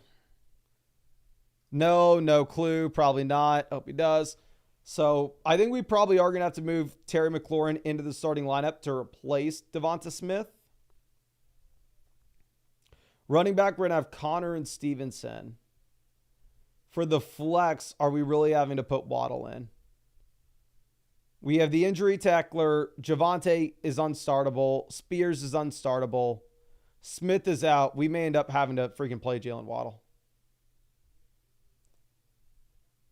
Second question, does Sam Laporta play this week? So I'm having to make waiver wire moves tonight. Obviously, we're having to submit fab claims right now. Text rate says, hey chat, are questions answered only from flockfantasy.com? Yes, all the questions through flockfantasy.com get a guaranteed answer. We try to mix in and answer some free questions in the live chat too, but we'll see. No, yes. Nork asking if we haven't dropped Laporta yet. We have not dropped Laporta yet.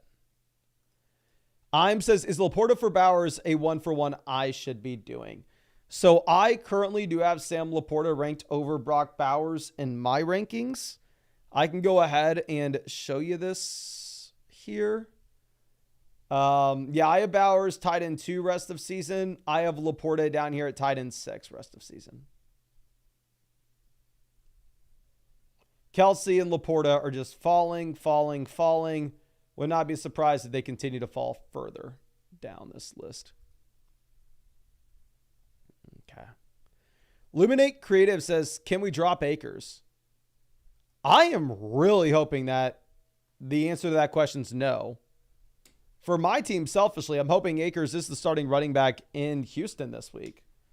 From last I read, it sounds like there's a chance that Joe Mixon misses.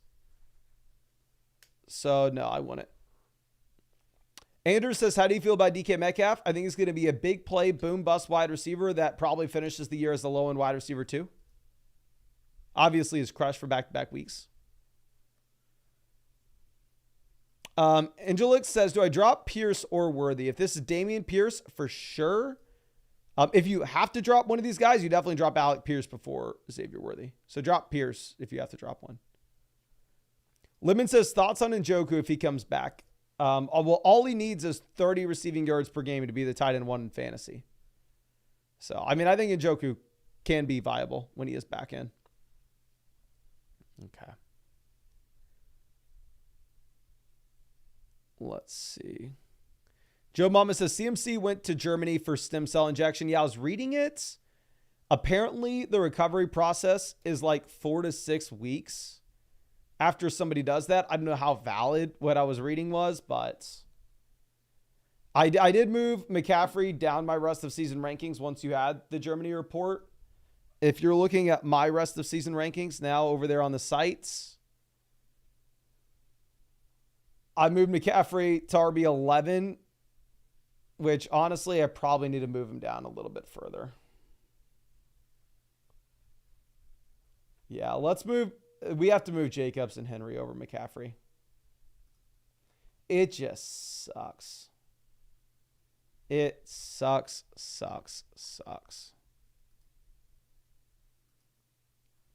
Okay. There we go.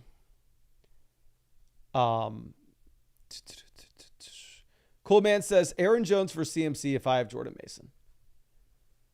I think that there is way more upside long-term with McCaffrey. If you have Jordan Mason, I feel like you can afford to wait for that upside to come through. So honestly, I would probably rather have McCaffrey over Aaron Jones. But I'm going to be honest with you. I'm not a doctor. So your boy has no idea. Your boy has no idea. Okay.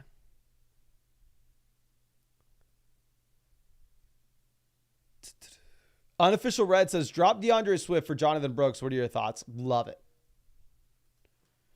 DeAndre Swift is sitting here with under, I believe, 2 yards per carry this season. And as somebody who got suckered into starting DeAndre Swift week 1 for his 5.0 fantasy points, and then got suckered into starting DeAndre Swift in week 3, thinking, oh, okay, he'll have 15 plus opportunities. And at the same time, it's a great matchup against Indy. And to see what he did, the guy's better off your team. Like, B-Bob says, my buddy, who is literally a doctor, said if you can get him for a bag of chips, he's worth the risk. Okay, well, good to know. Good to know. Okay, let's move this over. Lucas says, what do I do with Andrews? So let's go through your options. Your options with Andrews are 1, you can cut Andrews, or 2, you can hold Andrews. Could you sell Andrews for anything? Maybe if you are playing with somebody who is clinically insane, you could sell Mark Andrews. Now, that being said, unless you are playing with clinically insane people, you're probably not going to be able to sell Andrews for anything. So good luck, my friend, but I don't know who's buying. Okay. But let's move this over and let's get back to answering as many of the questions that we can on the site. And then, of course, we'll get back to answering more questions in the live chat. But if you wanted to get a guaranteed answer over there on flockfantasy.com, you can purchase a trade question, roster review, start sit question. Literally, you can get it any time of the day. We're going to answer it in the live stream that night, and that answer is going to be sent to you directly through the site as well. So even if you're not in the live stream, you will see it. And also, if you want to get a team review, I'd highly recommend just taking advantage of the offer that we have with Underdog Fantasy. Would definitely be the cheapest way to get a team review. And also, they have a ton of cool promos that they're running out right now. The Patrick Mahomes free pick, more than less than half a total yard. On top of that, you have the free Dak Prescott pick, more than less than half a total yard as well. And if you use promo code FLOCK, you're going to be getting a 50% deposit bonus up to $1,000. Promo code FLOCK will get you both those free picks and a free team review on flockfantasy.com as well. You're just going to make sure that you set up an account on flockfantasy.com with the same email address as your account over there on Underdog, so I know which person I need to get that free team review voucher to. And you can find that link in the live chat and description. But let's go over and answer this for Bourbon Myers. Says, hey Mason, need some advice on what to do with the team. Thinking a trade is needed, but not sure who or what to trade for. Would love the input. Thanks. So thank you. Checking this out. So this is a 14-team format. So depth is definitely going to be mattering a lot more here than it otherwise would. And hopefully I can find our team with Bourbon Myers. Perfect. We are here at 6. Thought we were missing it. Thank God. So yeah, in a 14-team league, it's a lot tougher to just say, oh yeah, let's trade a depth piece. Let's make a 2-for-1 deal. And let's go get an improvement inside the starting lineup. Like options off the waiver wire are going to be worse. It's going to be harder to find flex plays, especially through the bye weeks as well. So you have to definitely be a more balanced team here. We have Kyler Murray as our QB. Honestly, with Kyler as our QB1, in a typical league, I'm okay only rostering one quarterback. But specifically in a 14-teamer, okay, cool. We have a bunch of other teams only rostering one as well. I was going to say in a 14-teamer, I wouldn't mind rostering the second QB, just because if everybody else was rostering two, then there should only be like 5-ish quarterbacks on the waiver wire from a week-to-week perspective. So it would put you in a very difficult position if you ever needed to go out there and get that pickup, but we should be fine as is. Now, going over to what we have at running back. We currently have Kyron Williams, who is very clearly a top 14 running back. At the same time, we have Kenneth Walker, who is potentially a top 14 running back as well. So for this format in particular, we are potentially sitting with two top 14 RBs, which would be running back ones. We have Rico Dowdle, who honestly may be a very valuable flex play, somebody that we kind of need here. Going over to what we have with the depth behind this, it's literally nothing. We have no other depth pieces. So this is a situation in which I think that you can make an argument for us needing to go out and optimizing the bottom end of our team to bring in more running backs. Now, the issue is exactly how are we going to do that? Because going over to wide receiver, we have an elite wide receiver one. We have Jamar Chase. Love to see it, especially in a 14-teamer. We have T. Higgins, who I believe can be a top 28 wide receiver. We have Amari, who I believe can be a top 28 receiver. We have Waddle, who I believe can be a top 28 receiver. So we have 3 wide receiver twos for this format. And this makes me want to say that Darnell Mooney, Josh Downs, these are players that you don't necessarily need. Like, honestly, I think that you could make an argument to go ahead and look to move on from them and pick up options off the waiver wire. I am a little hesitant to tell you that, however, just because knowing the options are going to be tougher to come by on waivers.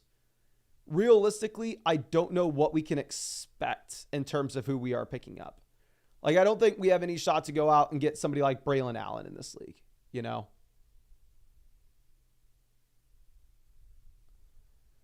But that would be something we're looking at. Obviously, it should be much better when Kenneth Walker is going to be coming back in this week.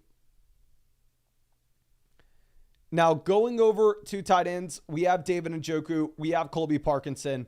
So once Njoku's back in, maybe the plays we cut Parkinson and we go pick up another running back there. But obviously, we need to have 2 tight ends in the time being when there is no David Njoku.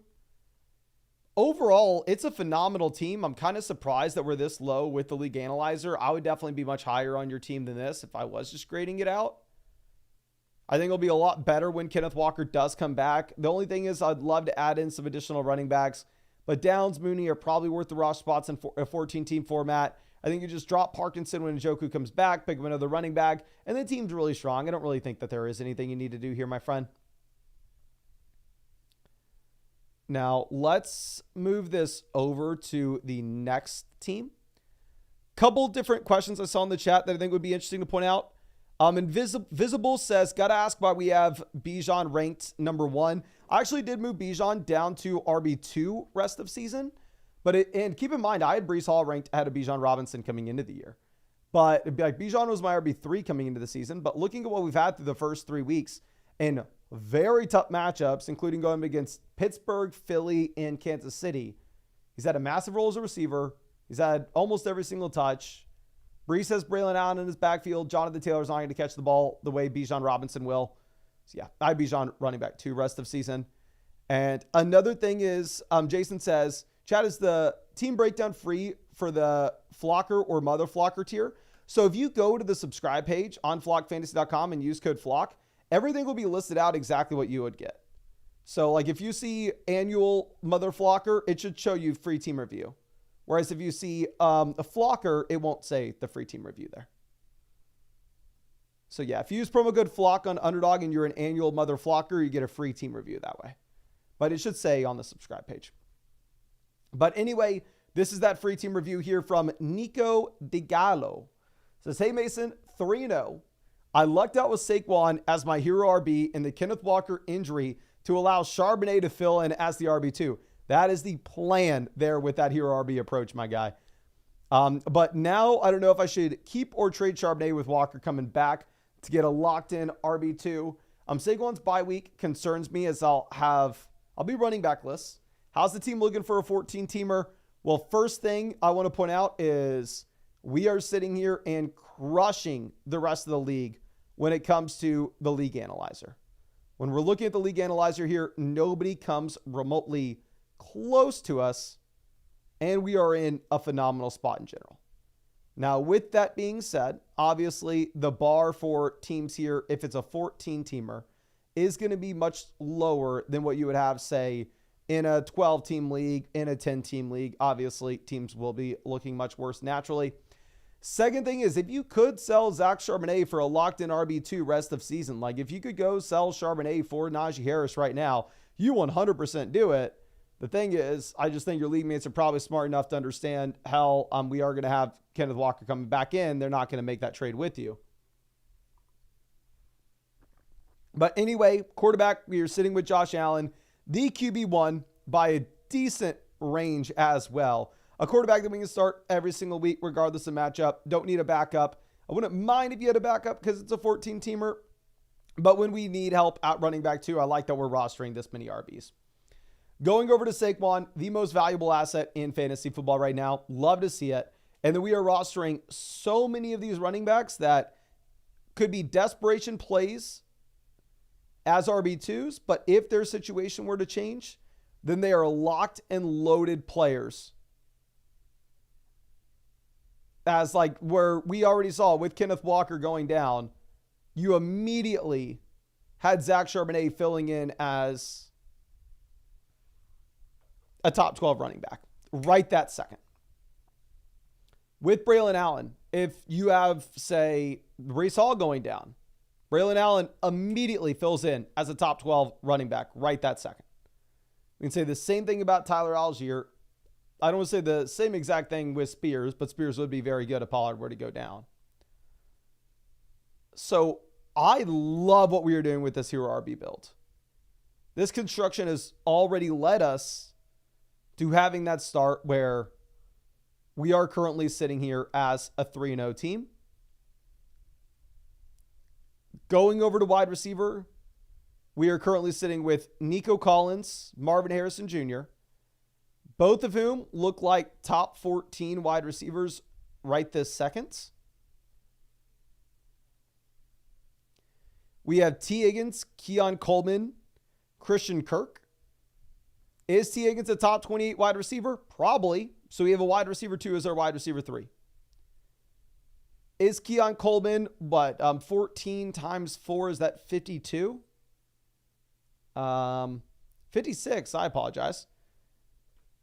Or let's go multiply by 3. What is that there? 42? Yeah. Is Keon Coleman a top 42 receiver? Probably. Wide receiver 3 here is our wide receiver 4. You can almost say the same thing about Christian Kirk. So our wide receiver room's absolutely loaded. It's a league you only have to start 2 wide receivers in a flex. Starting Nico, Harrison, and then Higgins as the flex in a 14-team format is phenomenal. Going over to tight ends, we have a top 5 tight ends stacked with our QB here. We have the Keon Kincaid double stack. I mean, clearly this team is so good for it to be a 14-teamer. You can see it with the league analyzer where we are just so much better than everybody else here. You can see it with the roster itself. I do want to reiterate, of course, if you can potentially go out there and you can sell Charbonnet to pivot over to that long-term running back too, such as Najee Harris, you would easily do it. I just don't necessarily think it'd be easy, or I'd imagine the rest of your league mates kind of know what's up and they probably wouldn't be looking to make that trade with you. But I mean, if you can, go for it, my friend. Definitely go for it. But let's go over to this trade from Schlink. He says, hey man, you did a review of the team yesterday saying I got a deal Hill or Neighbors. Okay, so this was the team that had absolutely no depth whatsoever, particularly at the running back position. I remember this, and I understand why we need to be making a move similar to it, but there's just no way that we can go ahead and make this trade. Just to fill in everybody why you have to kind of sell Tyreek or Neighbors here. I mean, right now at running back this week, the running backs will be starting after the Pacheco injury will be DeAndre Swift and Emmanuel Wilson. DeAndre Swift's our RB1. So I still stand by. I think you have to make a trade like this. I just think you need way, way, way more value if you are selling that top option. So honestly, what I would look to do here is if you were going to sell, if you were going to make a trade like this, I think you can even squeeze a little more value, but it would be Neighbors for DJ Moore, Zach Moss. It wouldn't be Tyreek. And honestly, I think we maybe can try to squeeze a little more out as well, where I'd also want Rico Dowdle. I'd also want a shot at another startable running back. I think this is the counter that I would send. And I wouldn't recommend that to most people, but this is just a team where we're so desperate for a running back. Now, going over to the next squad here, this coming out from Fromeo says, hey, Mason, got this offered from a friend, but don't trust Moore or Higgins. What are your thoughts? I think it's up to you. If you don't trust T. Higgins or DJ Moore, you don't have to do it. It's only a 2 wide receiver, 1 flex format, so the depth doesn't matter too much. If I was just going to mark a winner side, I'd probably rather have DJ Moore and T. Higgins. But if you had like a star-studded team and you don't really need the depth, I'm completely fine with you just sticking with Deebo Samuel here. Now let's go ahead and let's get this team going for White Hot Cream. This is another free team review. Took advantage of the Underdog offer. Says, I know I'm weak at the running back position. Trades I've done so far are Zeke, Hawkinson, Spears for Kenneth Walker and Blake Corum. Okay.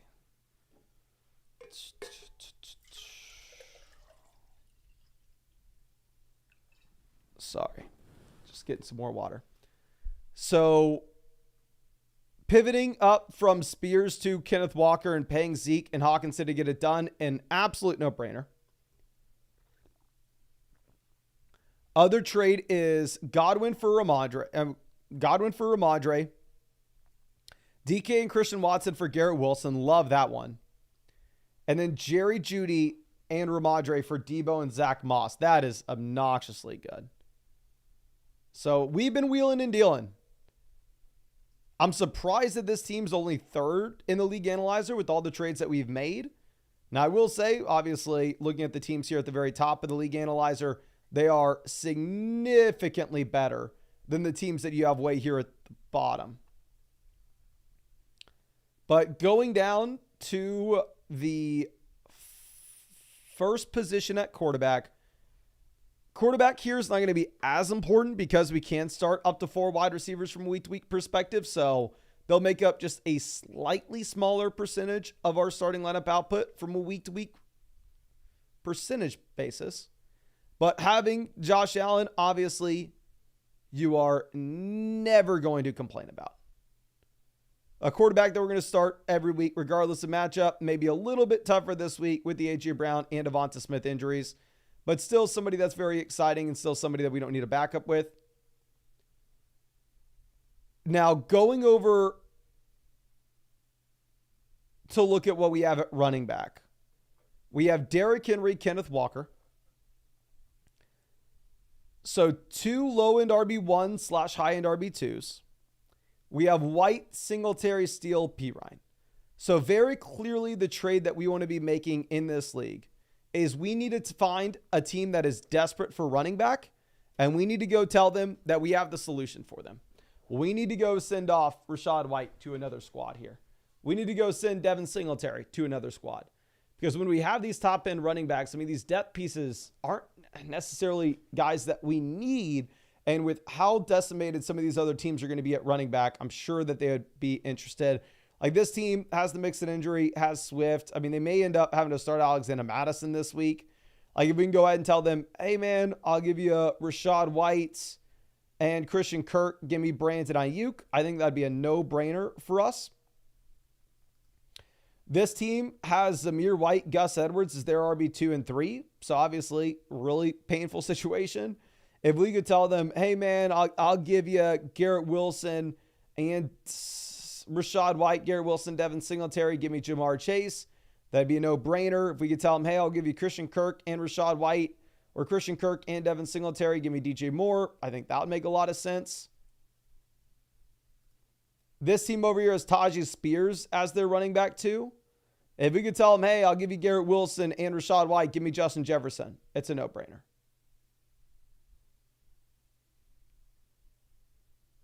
So I think that's the play that we look for. We try to find some of these teams that are desperate for running backs. And we try to sell one of our depth running back pieces that doesn't have an extremely high ceiling, but has a decent floor. And we use that to tier up at receiver. Is this a league where you can start 4 receivers from week to week perspective? Now, it does appear that it's a half PPR format. So in a half PPR league, maybe we're a little more inclined to say that we are going to see some options come into, I don't know, come into the lineup specifically from running back in the flex spots. But still, I think it would make a lot of sense to just go up, upgrade from Christian Kirk, have 4 very, very strong receivers, and then not necessarily have to worry about rostering anymore beyond that. Whereas right now, if Christian Kirk's our 4th receiver with the Deebo Samuel injury, I actually wouldn't mind us going through and rostering another receiver here and dropping some Najee P. Ryan.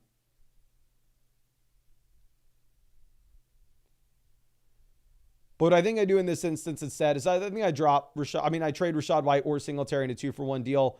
And then going over to tight ends, obviously we have Kittle for the long term. We're just having to roster someone for this week. But I think that's all I have for you here, my friend. Thank you again for being a member of the flock. It looks like you made some phenomenal trades. And yeah, I think just the leftover deal to make is giving a team that needs the running back depth some running back depth so we can upgrade elsewhere. But let's move this over to our next team. This is another free team review. Let's actually take a little bit of a breather from this. Let's answer some free questions in the live chat right now. So please let me know if you have any questions in the chat. Blessed XD says Tyreek and Charbonnet for Jamar Chase. Ooh, this is a good one. If Kenneth Walker were to miss any more time, I said this right when Walker went down. Obviously, now it's a little bit less of a hot take, but Zach Charbonnet is a top 10 running back, right? Like, he is one of, if not the most premium handcuff running backs in the entire league. Now, with that being said, if we have Walker coming back in, effectively what we're doing right now in the short term is we're selling a wide receiver 2 with Skylar Thompson or Tim Boyle at quarterback and a handcuff running back for Jamar Chase, who we project out to be a top 5 wide receiver rest of season. So, to be honest with you, I probably make the deal if Walker's coming back this week, but I think it's a very good question. Okay. Let's see if we can find another question in the chats. Joshua says, Christian Watson or Wan'Dale Robinson or Charbonnet at the flex. I think we go Charbonnet almost regardless of if you have Walker good to go. Now, obviously, we'd be more excited about Charbonnet if Walker were to play. I'm sorry, if Walker weren't to play. But I think we almost go with Charbonnet regardless here. Because I think this week, Charbonnet probably has an expanded role if Kenneth Walker comes back, because they probably want to keep, slowly roll Kenneth Walker in. Hoover says, Montgomery for Jalen Hurts. What are your thoughts? I'd rather have the elite quarterback. I'd rather have Jalen Hurts. Okay. Pixel Empire says, would you drop Ford or Charbonnet for Bucky Irving if you own Whites? No, I'd rather have Ford and Charbonnet over Bucky Irving. I don't think it really changes much if I have Rachaad White here. I understand the thought process behind it, but it doesn't change much for me. But Andrew finally saying what we were all thinking. Flock is a fraud. I agree, my friend. Thank you for being subscribed, and thank you for spending your Tuesday night with me. Now, Ben says Jordan Mason for Scary Terry and Jamison Williams. I'd rather have Jordan Mason, especially if you are looking at what we have here with the CMC news, where he is getting the stem cell treatment. So if you have Jordan Mason, say, for another 6 weeks here in San Francisco, we're looking at a locked and loaded RB1 versus 2 borderline flex plays rest of season at wide receiver.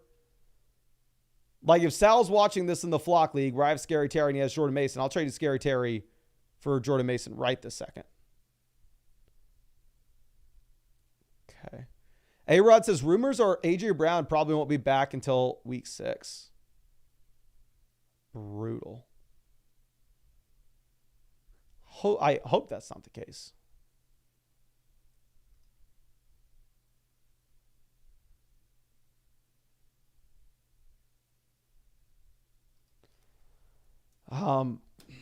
The thing that we've just dealt with so many injuries this year. And what sucks too is, like, I thought we were going to have a great year injury wise, because if you look at what happens like in the preseason and in training camp, you had none.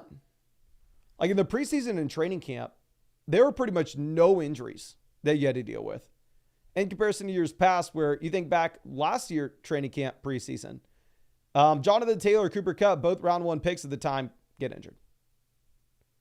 Where this year, the biggest injury that we had was Hollywood Brown.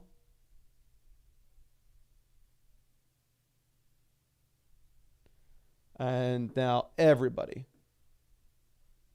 gone. But let's go back over. Let's answer some more of the questions through flockfantasy.com. Do want to reiterate, of course, if you ever wanted to ask a question through flockfantasy.com, you can do so with this little comment button in the top right corner of the site where it says expert advice. You can ask a team review, trade question, start set question, whatever you're wanting. You don't even have to ask it during the live stream. I'll answer them. I answer them every single night in the live stream, and that clip gets sent to you directly through the site. So even if you're not there in the live stream, you still actually get your answer, which is one of the many reasons why this is so much better than Super Chats. For Super Chats, you actually had to kind of be there to get your answer. And if you left, you're kind of just out of luck. But yeah, I will reiterate, if you wanted the free team review though, I mean, if you wanted a team review, I'd definitely recommend going about it the free route, which is through Underdog. It's definitely the cheapest way to do it. You can find the link in the description and comment section. And if you use promo code FLOCK on Underdog, you will actually get a 50% deposit bonus up to $1,000. Plus, on top of that, you'll get that free Patrick Mahomes pick, more than less than half total yard. You'll be getting a free Dak Prescott pick on top of this, more than less than half a total yard for Thursday. And if you wanted the free team review on flockfantasy.com, like this team here is getting, all you have to do is make sure you set up an account on flockfantasy.com with the same email address that you used on Underdog Fantasy. That way I can credit you with a free team review voucher.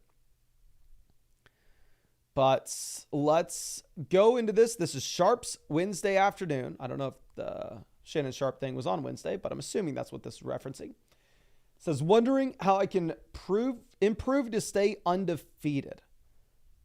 I enjoy my wide receiver room now, as I just got Olave for Ramondre Stevenson. Great trade. I wish I could have done that.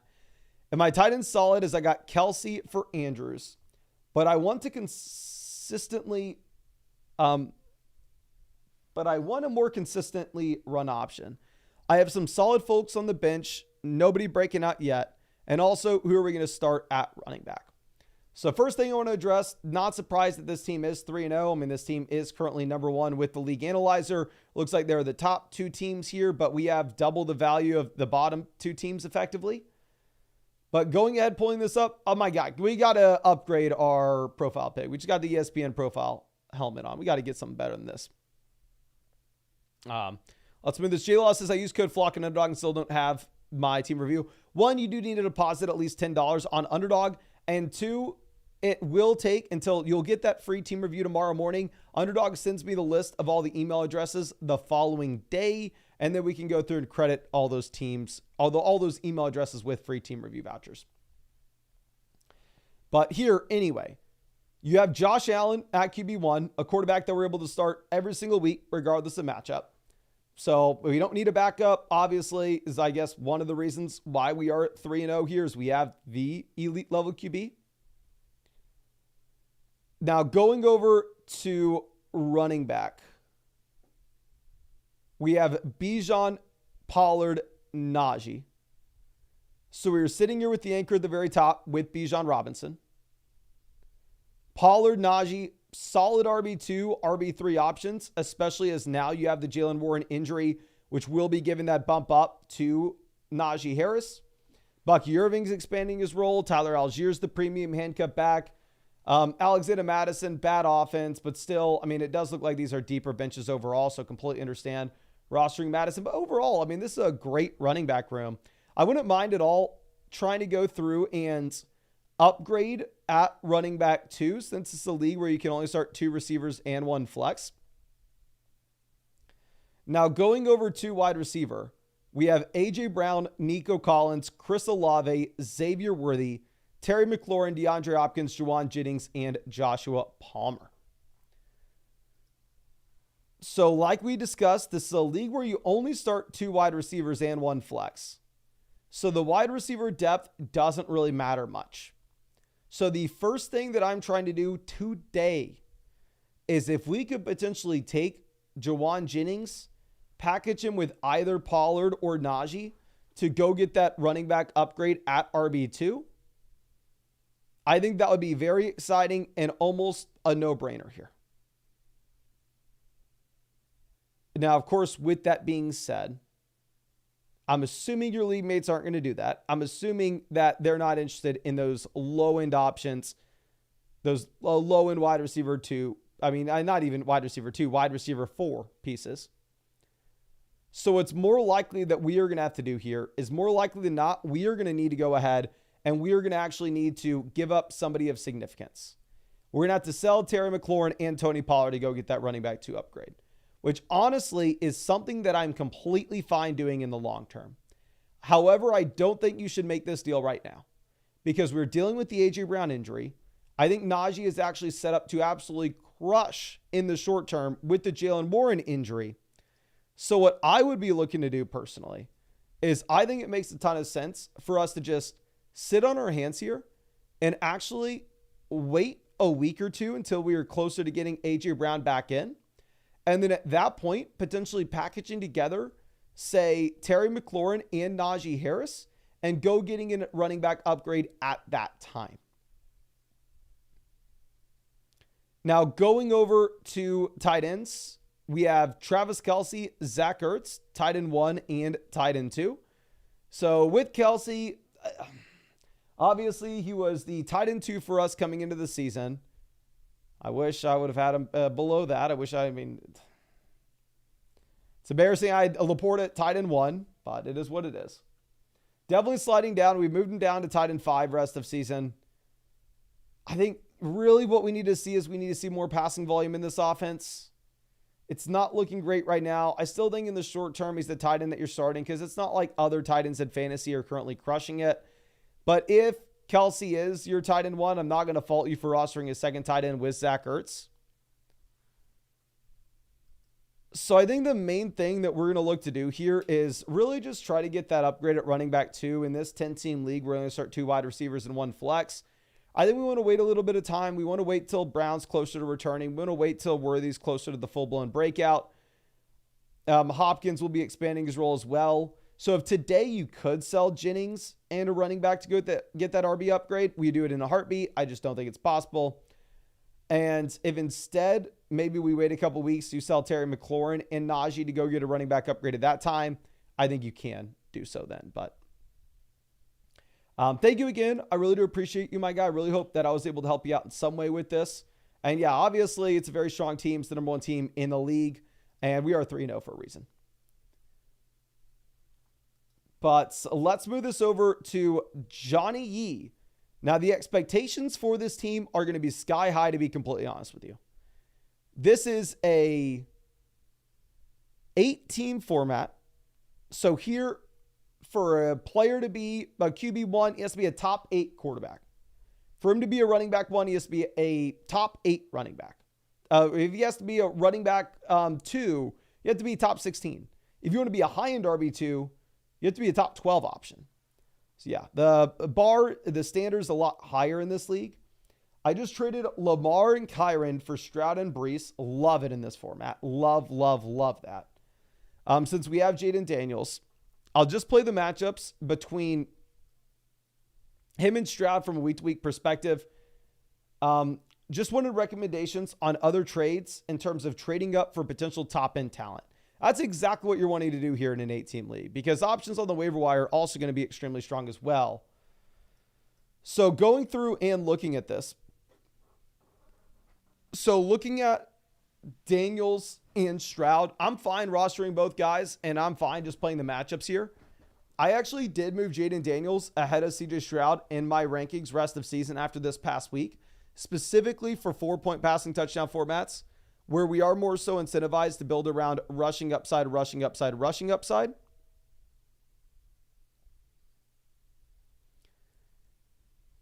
So honestly, I think we have 2 QB1s even in this format, and we can play the matchups you're already mentioning. Going over to running back, we have a high-end RB1 with Brees Hall. Jacobs is an RB2 in this format. James Conner's either an RB2 or an RB3, because being RB3, it just means you're outside the top 16 options. Dobbins is like an RB4. We're holding on the long-term upside for Pacheco. Wide receiver, we have 3 wide receiver ones here. We have 3 top 8 options with St. Brown, Lamb, Nico. The Flowers, Jameson, kind of irrelevant. We have Laporta likely. This is a very strong team, even for an 8-team league. What I would love to do here is if we could potentially pivot up from Jacobs or James Conner to go get an upgrade. I mean, if we're looking at this team that has, say, like Jahmyr Gibbs, wide receiver 2, they're actually much, much weaker than us. Like, if we could potentially sell, like, Zay Flowers and Josh Jacobs to go get 2 Jahmyr Gibbs, to go get 2 Devon Achane, I think that would be great. This team here with Bijan Robinson, I mean, if we could potentially ship them, Jacobs and James Conner, to go get Bijan, I would love that as well. Maybe ship them Dobbins and Zay Flowers to go get James Cook. I think that would make a ton of sense. This team with Jonathan Taylor doesn't have a ton of running back depth. Their RB3 is Zamir White. So if we could potentially ship them, Jacobs, James Conner, to go get Jonathan Taylor, I would look to do that as well, specifically because when we're making those 2-for-1 trades, I mean, obviously we're able to go out and we're able to get a phenomenal option off of waivers. Because the thing is, like, if you think about who we'd have to cut here to even make a waiver wire move in this format, we would have to go ahead and let go of Jameson Williams. Is that the player that would be a cut here?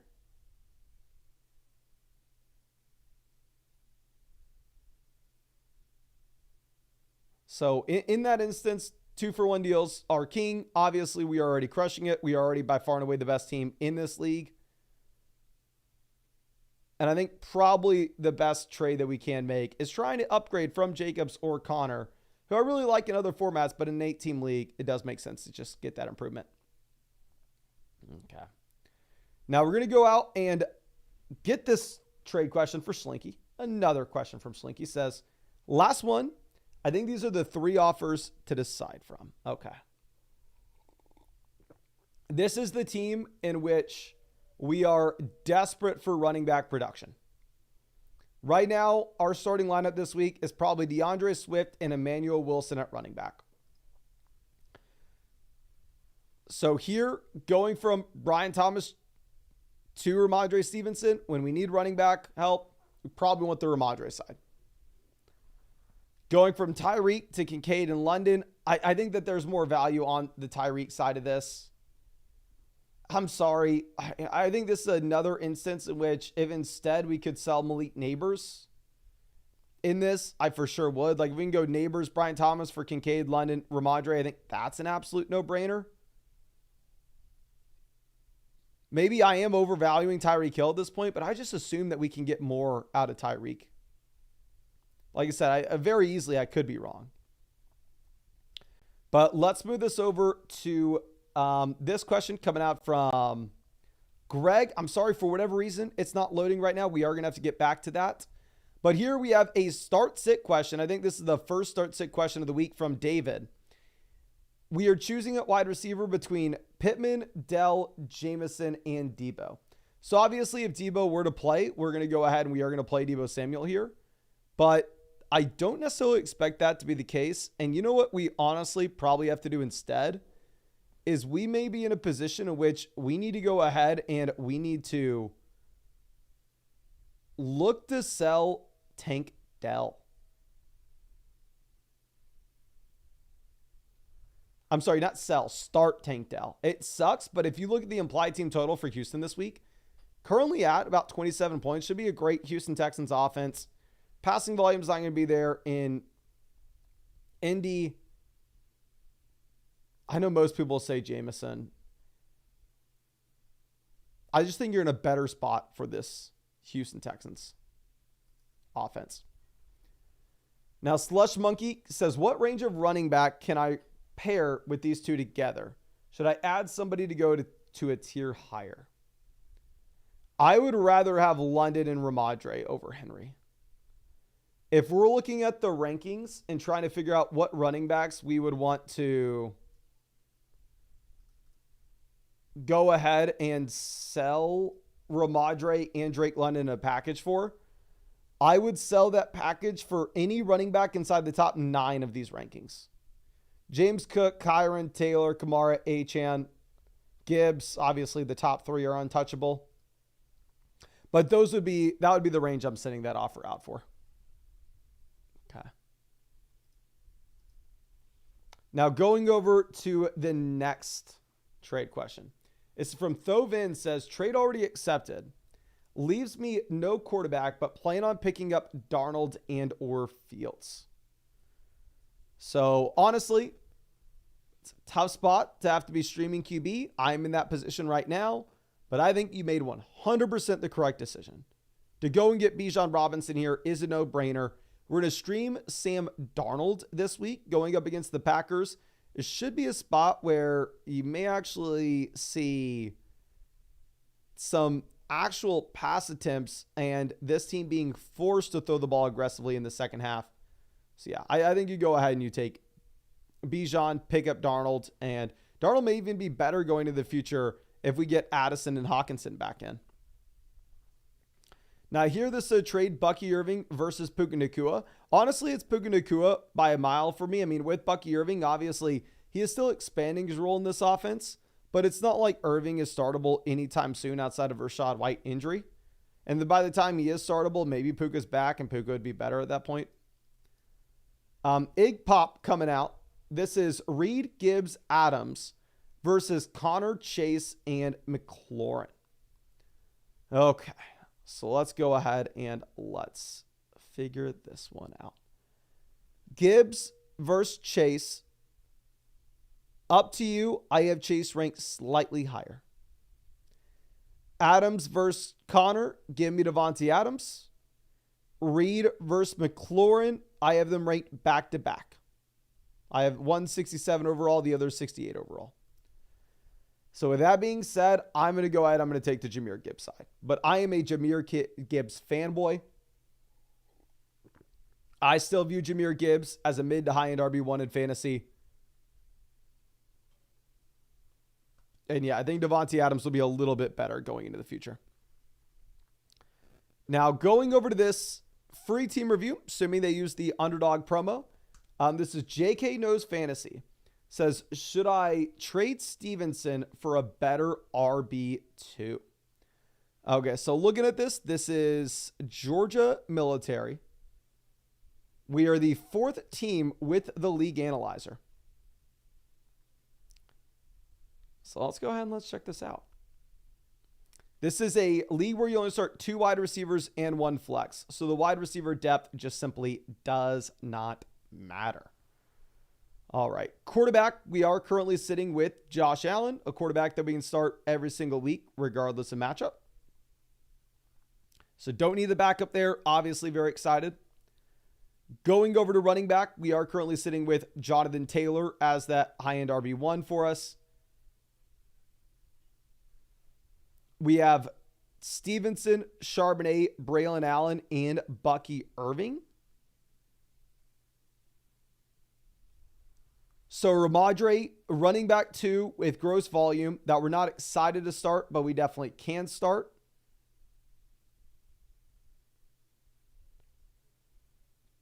But we have the running backs that are an injury away from being locked and loaded studs like Charbonnet and Braylon Allen.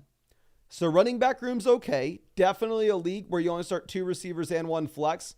If we had the opportunity, I would like to upgrade over Ramadre Stevenson. Going over to receiver, we have 2 wide receiver 1s with Rice and Wilson. We have a long-term play with Devonta Smith. We have Rome breaking out right away here. And we have Brandon Cooks and Romeo Doubs as depth pieces. I actually think that I need to be moving Brandon Cooks down further in my rankings because as I look at that, I feel like I'd be more likely to cut Brandon Cooks than I would Romeo. Or maybe I need to move Romeo Doubs up. But yeah, I'd rather have Doubs over. Yeah, let's do this. Would I rather have Doubs or Downs? Probably rather have Romeo Doubs. Okay. But anyway, looking at wide receiver, I mean, long term, I think we're in a great spot, right? I mean, we're able to start Wilson, Rice, Smith in the flex every week. We have Rome as that high upside play as well. Short term, it's just difficult with Rome maybe not being the super consistent player that we can project from week to week perspective just yet, even though we think he will turn into it. And at the same time, you're in a situation in which Smith is banged up and Smith may be missing time himself. So what I would probably be looking to do here is honestly sit on our hands, make sure that our wide receiver position is on lock going into the future, which I think it will be very, very soon. And then once we get Smith back in, or once you feel comfortable enough to say that, yes, Rome is that locked in starter that we can just plug and play kind of regardless of matchup, then maybe at that point we go ahead and we cut Brandon Cooks and Romeo Doubs to pick up more high upside running backs to potentially profile a similar way to Braylon Allen, where they can be desperate plays for us, but we're more excited about the upside that they were to have if the starter goes down in front of them. Going over to tight ends, we have Ferguson and Zach Ertz. Definitely think this is a viable range where we can roster 2 tight ends. So overall, I think that's a completely fine team, right? If we were to go through and do anything here, I don't think there's any move to be made right now outside of waiting for Smith to come back in. But when we have these top 4 receivers looking like they are locked and loaded, I think we could potentially move on from some of these depth pieces, pick up depth running backs. So hopefully we can find that short-term fill-in for Ramadre and that upgrade at running back 2, similar to what we had with Zach Charbonnet over the past few weeks, but hopefully find the next version of that. But thank you again. Really do appreciate you, my guy, and really hope I was able to help you out here a bit. But let's move this over to Dylan says, other trade question was a no. My team is, okay, do you have your team linked? No, you don't. My team is Kyler, Moss, Mason, Moore, London, McBride, Debo. Or should we go Moore and Moss to get a better option at receiver or hold? So Jacobs versus Kyron, give me Kyron. Walker versus Pickens, give me Walker. But I don't know if that bridges the gap to Kyler there.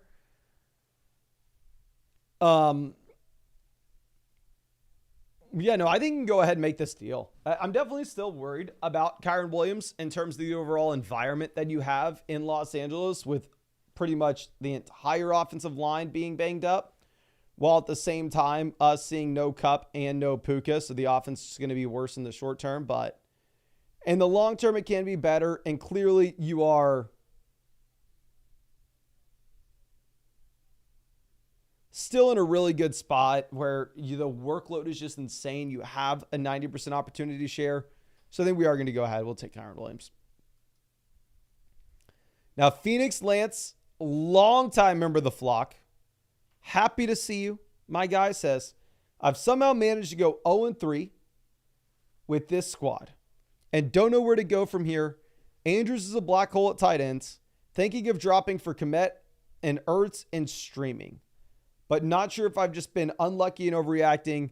How can I start rallying back? It's a 0.2 point per carry, and we're getting big bonuses for touchdowns. So right now, the league analyzer has you as the best team in the league.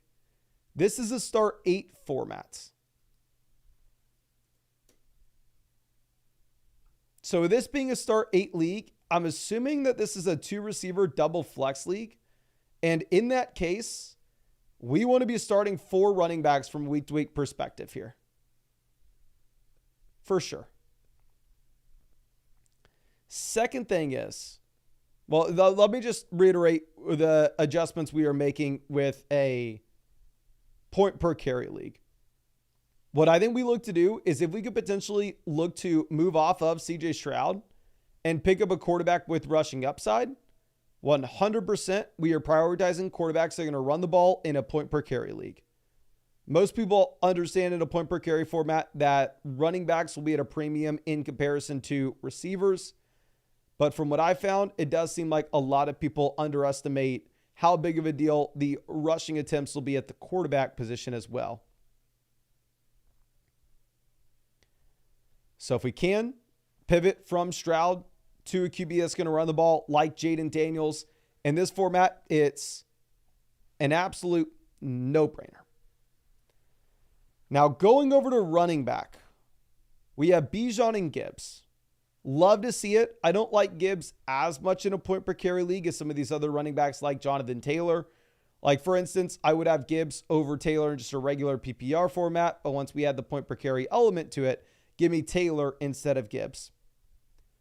We have Moss as a viable flex play. We have Charbonnet as a viable flex play when you have no Walker.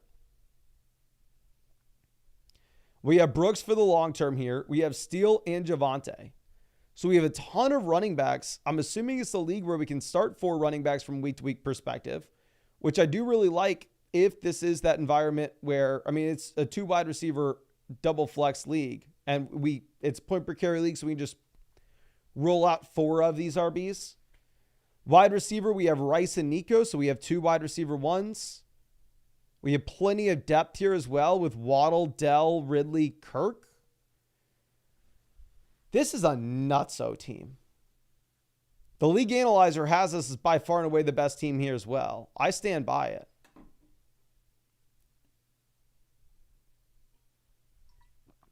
I think potentially a move that you could be looking to make with this squad is if you wanted to see if we could take one of the depth receivers, whether that's Tank Dell, Calvin Ridley, Jalen Waddle, package with CJ Stroud to get to an elite quarterback that's also going to run the ball, such as Josh Allen or Jalen Hurts,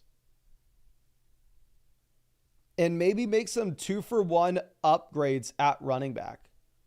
Like, let's see if we can find any teams at running back that are currently struggling for depth. Like, this team is Jacobs, Chubb, Benson. So their RB2 this week's maybe Miles Sanders. So if we can attack this team and potentially sell them, say, Zach Moss and Zach Charbonnet, or Carson Steele, or Javonte Williams, or Zach, really just whoever they get. Send them 2 of any of our bottom 1, 2, 3, 4, 5 running backs for Jacobs. Give them somebody they can play over Miles Sanders, and we get the upgrade with Jacobs. I think that would make a lot of sense. That team maybe thinks they're okay with running back depth. This team, their RB3 is Raheem Mostert. If we could potentially send them, say, Jonathan Brooks and Charbonnet to go get to Tony Pollard to go get a running back that we can start right now. I think that would be interesting on an 0-3 team. I don't necessarily know how we can sit here and wait for Brooks in the long term. I'd probably rather just pivot to go see if we can get that upgrade right now. But honestly, I think you're in a really good spot. I don't think you should panic. I think it's going to be much better going into the future. The main thing is that we'd be looking at is potentially going out there, getting to a quarterback that's going to run the ball, and then making that 2-for-1 deal to upgrade at running back, selling depth for somebody that's going to help us in the starting lineup right this second.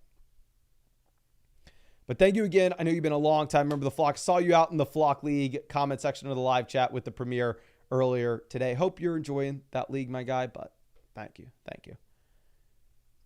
But let's move this over to Blockchain Brett.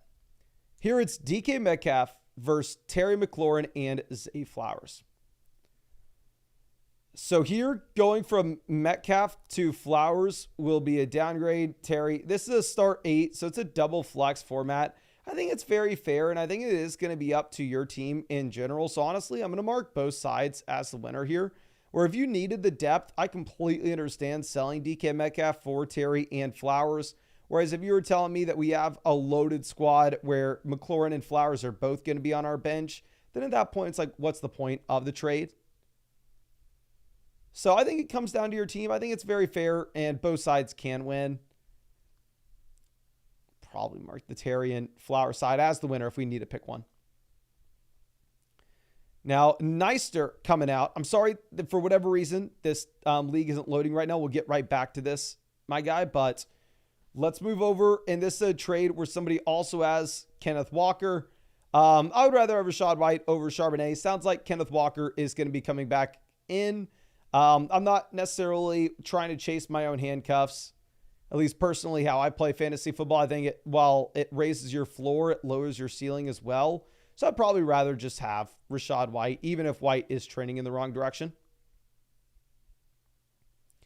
Okay, we are probably going to get to some free questions in the live chat, then get back to the questions on the site. So if you have any questions, please drop them in the chat right now. I'd be happy to try to get to as many as I possibly could. Okay.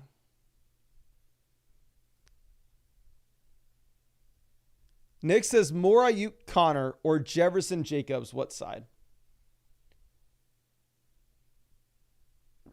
Give me Jacobs over James Conner. Give me Jefferson over Ayuk and more relatively easily.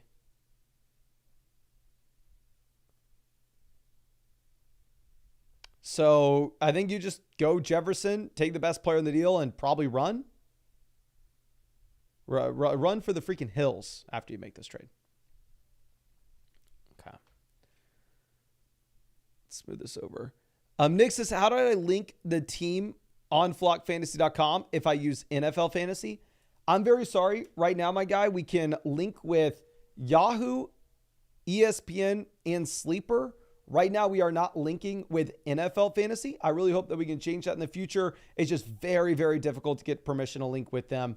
So right now, we don't have that available. If you did want to submit your team for review, say you use code FLOCK on Underdog and you have a free team review voucher, you can still go through that process. It will just be you submit screenshots of your team and manually fill out your league settings. Kyle says Yoshi Vosh or Scary Terry. I'm not going to lie. I did not give this guy nearly the credit that he deserved. Yoshi Vosh has come out and he has just looked so damn good. I mean, we talked about it 2 weeks ago in like the Flock League channel where I have Chase and I was spazzing and I was going, oh my gosh, this guy looks legitimately better than, he looks better than Chase. Like it was crazy. And this past week, he looked better than T. Higgins. Like he looks really good, but at the same time, I will say in terms of like trying to consistently project him to have volume in this offense with Chase and Higgins, I think it'd almost be impossible. Like I'm definitely viewing, say, him as a really solid like best ball option going into the future. Because I do think that you're going to get these random spike weeks where he is really exciting. But in terms of your ability to actually just put him in your starting lineup and know when the production's going to come, I don't think it's going to be that easy. So I would rather just have Terry McLaurin. I'd rather have the guy that we have a larger sample with. Now, Fetty, welcome to being a member of the flock. Happy to have you. Happy to have you. It's Sin says Deontay Johnson or Jamison Williams. I did fly Deontay Johnson up my rankings this week. Like, I owe y'all a big-time apology. We previously had Deontay Johnson as somebody that was ranked that he was not even remotely close to being startable. Now, I have moved Deontay Johnson up to being the wide receiver 30 in my rest of season ranks. I have Jamison down here alongside Calvin Ridley and Brian Thomas Jr. The difference between Deontay and Jamison is Deontay's going to dominate targets now in Carolina. which is funny because we were saying that wasn't the case earlier in the year. But now that you have the Adam Thielen injury and it's just Deontay Johnson and Xavier Legette as really the talented guys in this offense that you have to be concerned getting targets with, I think the target share goes up for Deontay Johnson, while at the same time, the offense looks dramatically better with Andy Dalton under center. So I think we go ahead and we take Deontay Johnson here. Derek says, Danny going to win the league. Sadly, it does look like Danny's absolutely crushing. It does look like it's crushing. Tate says, how do I link my ESPN league to Flock on mobile? So I'm very sorry. Right now, to link your team with ESPN, you do have to add an extension. This isn't our fault. This is what ESPN made us do because they're private leagues. We have to grab like these weird like little tokens, or I don't know what they're called. But essentially you have to add the flockfantasy.com ESPN extension on Google Chrome. And then you can go ahead, hit like sync league, and then it'll sync your team for you. So you do have to do it on desktop, I believe. Maybe it's on mobile. Whenever I did it was on desktop. And but the good news is you only have to do it once, and then you have your ESPN team linked with the site for an entire year. So it's a little bit of pain in the butt that you have to do it once, but you do. Let's move this over. Trevor says Njoku or Cole Kmet. I'd definitely rather have David Njoku in the long term. Obviously, it's hard to say about this week when we just don't know about the viability of David Njoku.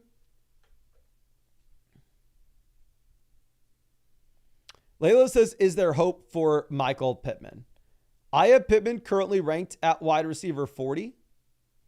It's very scary where you see Downs come in this week and you see Downs actually command the same amount of volume as Pittman immediately, and an offense that's not going to have the passing volume either.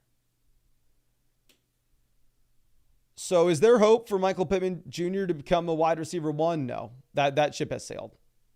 Not at all. Is there hope for Pittman to possibly become a wide receiver 2 for you / somebody that you're very excited to put in the flex spot every week? Yeah, that definitely could happen. That's a very real possibility. And Pittman's not droppable. They're for sure not drop him, but you have to. He's kind of a must bench player until we see otherwise. He's like a must bench player unless, and you get to a situation halfway through the year where all of a sudden you have to play him. Okay. Steve says, is it worth moving Achane? Brian Robinson's my RB2. My receivers aren't great out of Amon-Ra. I had Puka obviously went down. So we had Achane as that sell high candidate last week, and then we had a bunch of people in the comment section going, oh my gosh, I'm unsubscribing. This is good. He's lost his mind, blah, blah, blah. The reason we said Achane as that sell high candidate, obviously the offense is going to be very bad. I said I would love to pivot to St. Brown, would love to pivot to Justin Jefferson. But honestly, at this point, the ship has probably sailed. I don't know if you will be able to sell Achane. I think you're kind of going to be stuck with him on the squad. If you can sell Achane for Gibbs, who's just getting a much better offense.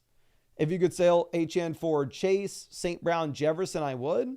But the trades that I've seen with Achane this week are so much worse than the trades that they were last week that you're probably not selling them. But we definitely need to move this over to the site. We got to get some more questions going real quick because it is getting late. It's getting late. And of course, I do want to reiterate, if you wanted to get a free team review over here on the site, definitely the best way to do so is taking advantage of the offer that we have with Underdog. If you use promo code FLOCK on Underdog, you'll actually get a 50% deposit bonus up to $1,000. Plus, you'll get that free Patrick Mahomes pick, more than less than half a total yard for the Sunday night game. And Underdog, on top of this, actually has the free Dak Prescott selection, more than less than half a total yard for the Thursday night game.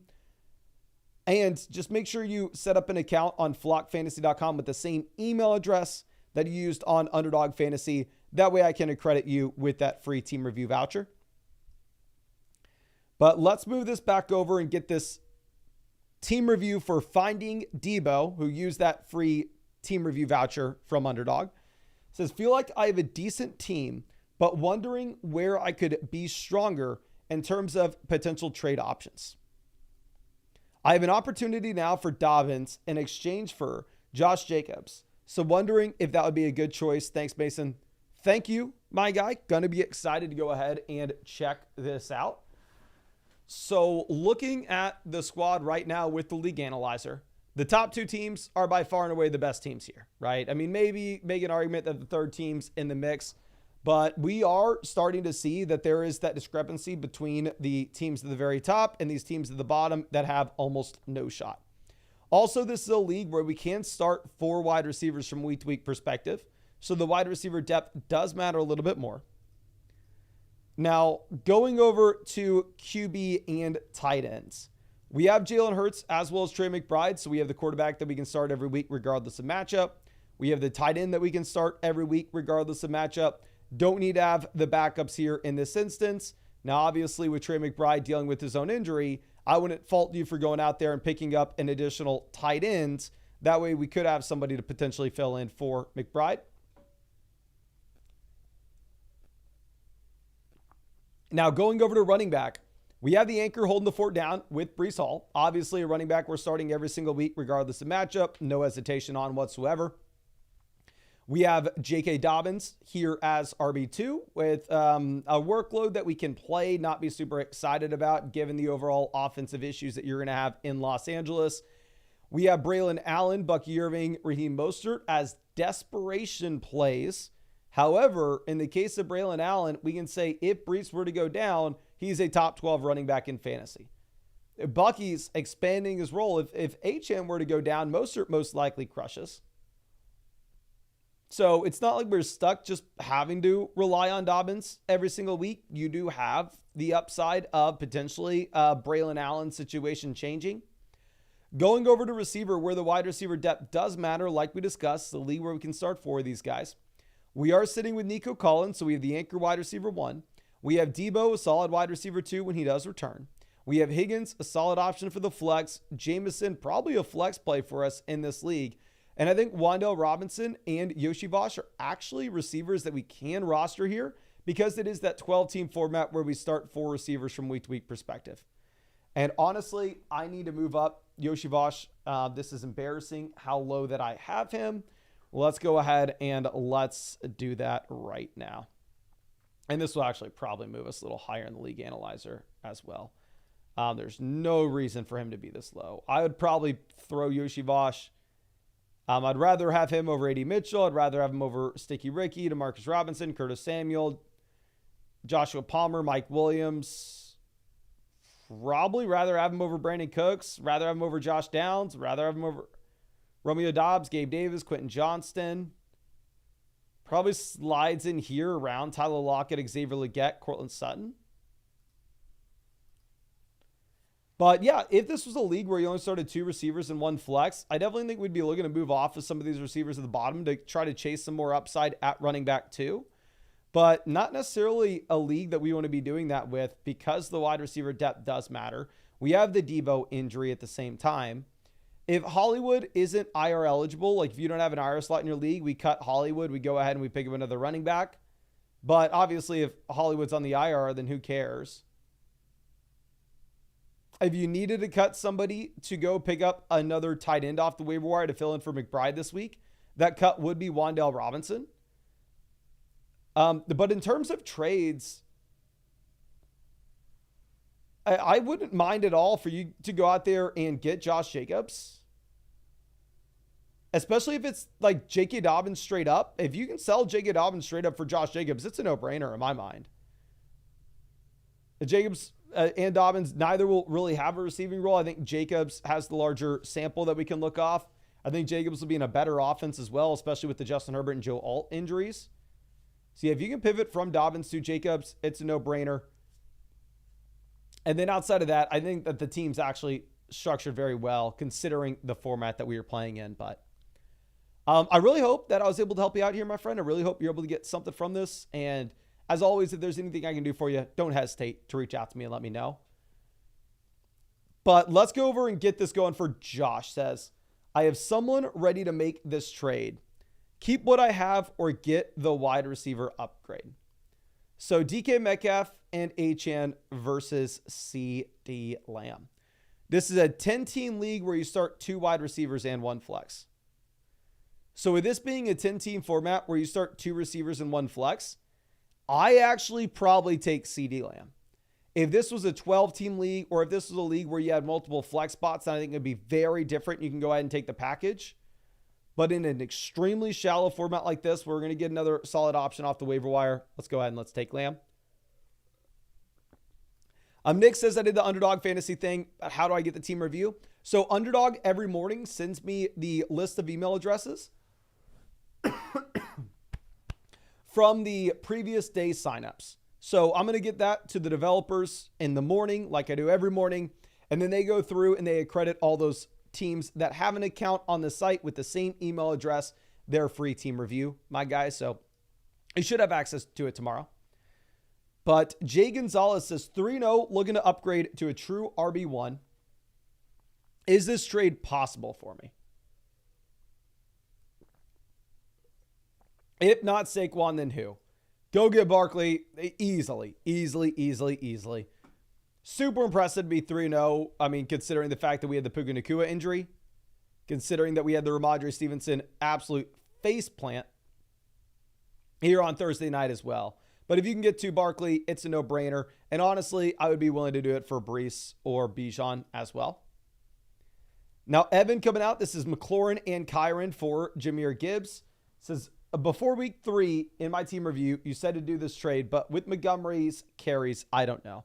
So because this is a 12-team format with multiple flex spots, I'm completely okay if you wanted to take the Terry McLaurin and Kyron Williams side, where it does look like Kyron is maybe going to be a viable option, even if this Rams offense is collapsing with injuries around him. Definitely not like a super confident take from me. I think you could still pivot over to Jahmyr Gibbs. If this was that 10-team league, 2 wide receivers and 1 flex, I'd want Jahmyr Gibbs. But if this is a 12-team multiple flex format, I think you can squeeze out a little more value for Kyron and Terry. Cage coming out. This is a 10-team start 8 league. So this is Breece, Neighbors, London. I'd rather have Breece regardless. I honestly don't really care what the format is. I know Malik Neighbors is absolutely crushing it. Neighbors looks like he's going to be one of the most talented receivers in the entire NFL. But yeah, Breece Hall is one of those untouchable cornerstone assets to build your team around. Now, Jason coming out. This is Pittman and Rachaad White versus Devontae Adams and Zach Moss. So Rachaad White to Zach Moss, kind of a lateral move. Pittman to Devontae Adams, massive upgrade. We're going to take Adams and Moss. Like with the way that Rachaad White's trending and Zach Moss having 90+% of the opportunities here in this backfield in Cincy, I think it's just an easy spot to get the upgraded receiver. Now, Vandermeer coming out says, should I upgrade Jacobs to Kyron or instead try to upgrade Gibbs to Bijan? I would do both. I would take Kyron here. And does this team have Bijan as well? Or no, they don't. But yeah, I would love to trade. I'd love to do both trades. I'd trade Jacobs and Brian Thomas for Kyron Williams. Or I'd trade Gibbs and Brian Thomas for Bijan Robinson. I think using Brian Thomas, that throw-in, is an absolute no-brainer in that context. What's good, Jet? Happy to see you. Thanks for stopping by. But let's move this over to Pookie's. This is a dynasty team. Long story short, I've been demolished with injuries. I don't have my RB1, RB2, or wide receiver 1, wide receiver 2. This is my first ever dynasty draft, so the team was not too good to start. I was thinking of selling my older guys and basically getting into a rebuild because the top of our league is stacked. Well, looking at our team with the league analyzer, it's not like we are too bad off in terms of just raw dynasty value. Now, obviously, this isn't our ability to contend this season. It's more so just the overall dynasty value on this roster, where we are kind of middle of the road if we're looking at the rest of the league here. But going over to the squad, this is a 12-team Superflex start 9 formats. Here at quarterback, we have Hurts and Justin Herbert, who we can build around for the long term. To be honest with you, given the Jalen Hurts playing style, if I was a rebuilding team in Dynasty, I wouldn't fault you if you wanted to throw Jalen Hurts on the trade block, where I don't know if Hurts is going to have the longevity as what we've seen with some of these quarterbacks that don't necessarily rely on their athleticism. the quarterbacks like Tom Brady, Drew Brees, Phillip Rivers, Peyton Manning, like the old school quarterbacks that can play into their late 30s/40. I'm a little afraid that we will see the efficiency drop a little sooner with these quarterbacks like Jalen Hurts and Lamar Jackson, where obviously I'm not saying that they're not great passers, but a large portion of their game and what makes them top end assets is their athletic profiles. So if you wanted to maybe throw Hurts on the trade block and see if you can pivot over to CJ Stroud for the long term, I think that would be a very strong option. Now going over to what we have with Herbert. Obviously, Herbert, I actually think is a better long-term option than he is in the short term. Danny says, just played 2 hours of COD, and this man is still grinding through team reviews. Keep grinding, brother. Much love, my guy, and send Danny some team reviews. Y'all see Danny cooking in the Flock League. Next time y'all are on the site to ask a trade question, click Danny's name as well. Send him some trade questions. Probably get a better answer than what I'm going to give you. But anyway, I'm with Herbert, definitely wanting to build around on a rebuilding team in Dynasty. Going over to running back, where it's extremely difficult to project out running back opportunity from a year-to-year perspective. I think that you go ahead and you look to sell Walker and Joe Mixon. If you can get a 2025 first for either player, you go and do it in an absolute heartbeat. The reality is you're probably going to be looking at instead selling like Joe Mixon for a younger running back that's just not producing at all in a second. Like if you could pivot off of Joe Mixon for Trey Benson in a second rounder in a Dynasty League, I'd really like that. Now going over to what we have at wide receiver. We have Puka as a long-term asset we can build around. DJ Moore, I'm not expecting a fall off really soon, but at the same time, you could see his dynasty value fall going into the offseason, even if the production doesn't fall in 2025. Deebo Samuel, Christian Kirk are players that you would have to throw on the trade block. You're not going to really get any value down here. Maybe we can see what we could get for Juwan Jennings. But yeah, I think that Deebo's somebody you have to sell. Kirk, somebody you have to sell. DJ Moore, we throw on the trade block. If we get a good price tag, we're able to sell, say like DJ Moore for Jordan Addison and a future pick. I think that could be interesting. And this is all Dynasty, everybody. This is Dynasty in your regular league. Don't be listening to this. And then going over to tight end with Dallas Goedert. I think Dallas Goedert is a very clear sell on a rebuilding team in a Dynasty. But yeah, I think you have enough firepower with these veterans to kind of pivot off and pick up a bunch of additional 2025 first and build around these assets like the top end quarterbacks and Puka Nacua and really look to reload and contend in 2025. But I think that's all I have for you. And again, thank you, my guy, for being a member of the flock. I really hope I was able to help you out in some way with this. Really hope you're able to get something from it. Now let's go over to our next trade question. This is SM16. It says we have Andrews. Should we pick up Komet or Njoku and who to drop for them? So I would pick up Njoku because you can play Andrews this week if you need to. And if we're having to drop one of these players, Dobbins, Najee, Leggett, Corum, Worthy, Braylon Allen, Dobbs, it's either going to be Blake, Corum, Leggett, or Dobbs. Blake, Corum, Leggett, or Dobbs. The thing with Corum is obviously he's an absolute zero, but if Kyron Williams were to go down, then he maybe turns immediately into a must-start player. It's like tough for me to tell you to drop a player like that because it's a very like binary range of outcomes. Now we're going to go ahead and get this team review going for Apex Predators. Thank you, my guy, for being a member of the flock. I'm going to be excited to check this out. Says, hey, Mason, love the videos. Unfortunately, I am out to a 1-2 start. I know it's hard to believe. Also won 2,000 on Underdog on an 8-leg parlay last night. $5 to win for 2,000. I guess the fantasy gods are out there looking out for me. Insane. I think I have never done like an 8-leg anything on Underdog.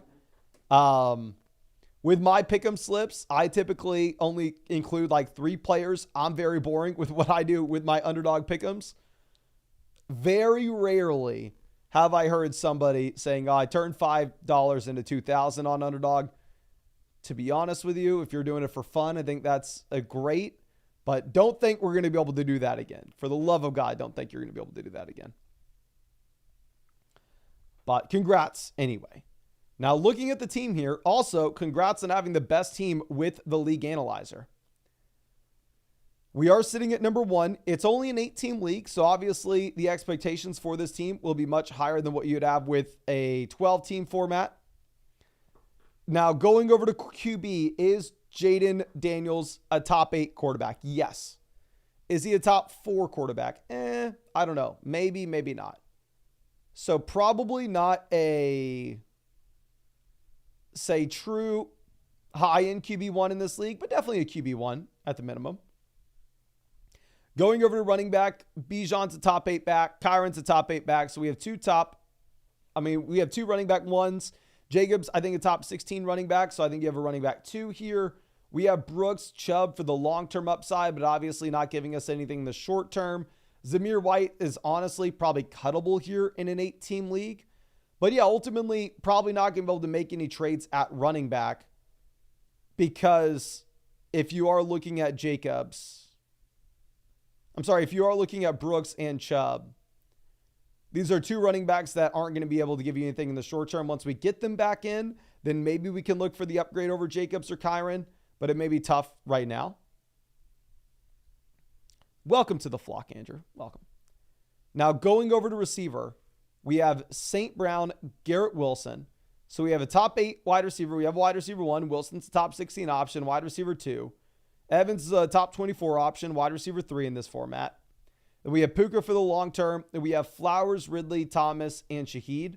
So obviously this kind of goes without saying, but I mean, if you were able to potentially go ahead and make a 2-for-1 deal where you were able to take, say, Brian Thomas Jr. and Kyron Williams and go pivot over to a running back in a top offense like Jahmyr Gibbs in this league, I think that would make an absolute no-brainer. It would be a no-brainer move, because the option that we'd be able to pick up off the waiver wire in replacement of Brian Thomas Jr. in this 8-team format. Now, definitely not something that you were having to do, of course, but something that I think would be interesting. Going over to tight end, Kincaid, definitely a tight end 1. You don't even have to roster Hunter Henry. So it's very boring, but what I think I would do with this team is if we could somehow swing like a Flowers and Kyron and Flowers to Gibbs trade, I think we would love it. I mean, obviously you would offer Jacobs, and if they say no, then maybe offer Kyron, specifically because options on the waiver wire are going to be phenomenal in an 8-team league. We should be able to pivot over to somebody that's exciting. I would also probably cut Shaheed, cut Hunter Henry, cut Zamir White. In an 8-team format, I'd imagine that there are running backs like Braylon Allen that are sitting out there that are high upside players that if the starter were good down in front of them, they immediately turn into top 10 running backs in fantasy. And we want to roster as many players like that as we can in an 8-team format. But again, congrats. This is clearly the best team in the league. Congrats on winning 2,000 on Underdog. Like I said, I think that's the first time I've heard of someone turning like $5 into 2,000, specifically with an Underdog pick'em. Now, obviously, in like an Underdog best ball tournament, I think we actually had we had Nick, a member of the flock, turn $5 into 75,000 in an Underdog draft tournament, but that's a little bit different than a pick'em slip. Pick'em slip's crazy. Now let's go over and let's look at Griffin here. Says I have Jacobs, Etienne, Connor, Jordan Mason, Chuba, Steele's running backs, and we're trying to get an upgrade here. So going from Waddle to Ayuk is an upgrade. Etienne and Connor to Breece Hall. Give me Breece Hall. I think this is very easily Breece Hall and Brandon Ayuk. And I'm saying this was somebody that has James Conner and Jalen Waddle on their own team.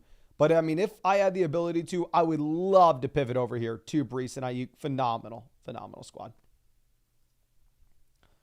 Now, Sal Parisi, always out here. Happy to see it. Says, I'm back for another team review. Doesn't look like trades are much of an option for me.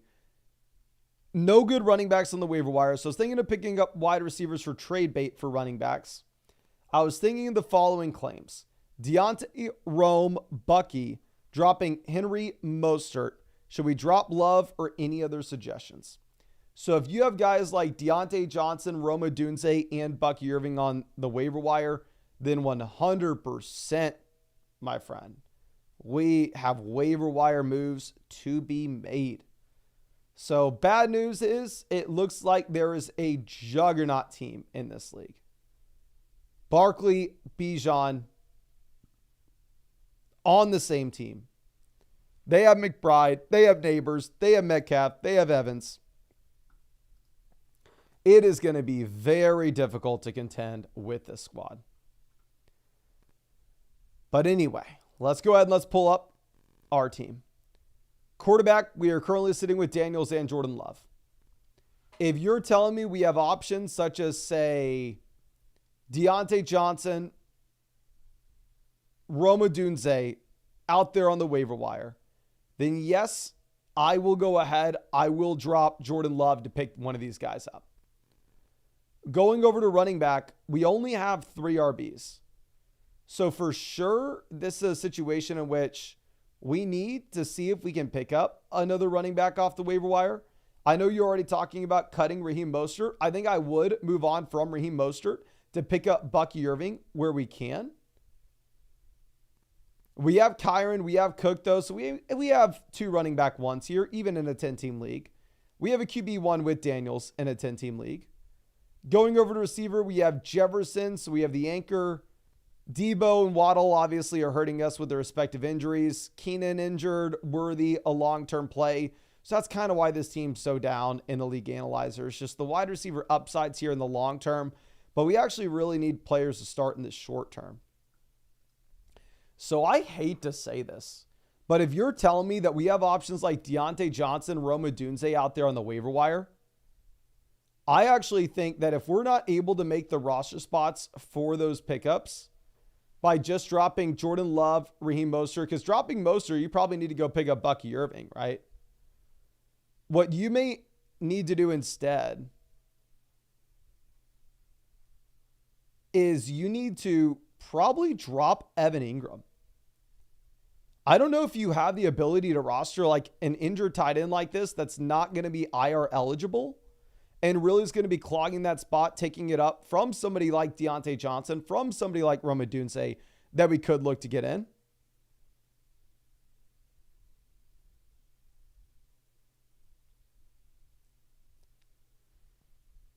So, yeah, it sucks, but if Ingram plays this week, then obviously don't cut him. You cut Hunter Henry. I just don't think you can afford to roster both these tight ends in this format if this is how strong the waiver wire options are. So yes, cut Love, go pick up somebody like Rome Odunze, and I think you may have to consider cutting Evan Ingram as well if Ingram's not going to be playing this week. And honestly, maybe a streaming tight end anyway, based off how bad this Jags offense is and what we saw from Evan Ingram week 1 regardless. But I really do appreciate you, my guy. I mean, in terms of any trades that we can make with this team, you're already saying that they were limited. And the players at the very top, I actually really do like on the squad. And I think it's going to get better as the season goes on, as the Rams get healthier, as Keenan gets healthier, as Worthy continues to expand his role, as Tua is back, as Debo's back. So I think the players at the top that we're solid with. And then we just need to kind of turn this into a full-blown streaming tight end team. And then go pick up Deontay, go pick up Rome. So we have that long-term upside and somebody to play in the short-term at receiver as well. But thank you again. Appreciate you and hope I was able to help you out. Now we're going to go over and get this going for Laporta Potty. Zamir White at this point is pretty much cuttable. Like, I don't know if Zamir White is even worth the roster spot. We're trading Jerome Ford for Najee Harris. So honestly, I'm going to go Najee Harris relatively easily with the injury that you have to Jaylen Warren. With Jaylen Warren going down, I think Najee kind of becomes a must-start player. And it's a great matchup against Indy. So you could honestly get Najee and maybe flip him for more next week. Now, Dylan coming out says, Kenneth Walker, Josh Jacobs for Kyron Williams and Najee Harris. So Jacobs to Kyron upgrade, Walker to Najee downgrade. When in doubt, we are typically wanting the best player with Kyron. Like I said, with the injury that you have specifically to Jaylen Warren as well, there is that outside chance that Najee crushes this week and we're able to turn around and flip him for a little bit more as well. So I think we actually go Kyron and Najee. Now, John coming out says, who wins this trade? Did I give up too much to get Lamb? I also have Jonathan Brooks on the IR. So going from Amari to Deontay Johnson, a lateral move. Brian Robinson and Olave to CeeDee Lamb. I think it's CeeDee Lamb by miles. So no, I do not think you gave up too much. I think it's a phenomenal move. Especially if you're about to get Jonathan Brooks back in. And this Panthers offense does look serviceable as well. So Greg, I'm sorry for whatever reason this isn't loading for us right now. We are going to have to get back to it. I mean, this happens for whatever reason every once in a while where a team doesn't load. The next time we get to it, it does load. See if the nicer team is going to load here for us. And this is the commish. I believe we already answered this. We already looked at this team, no?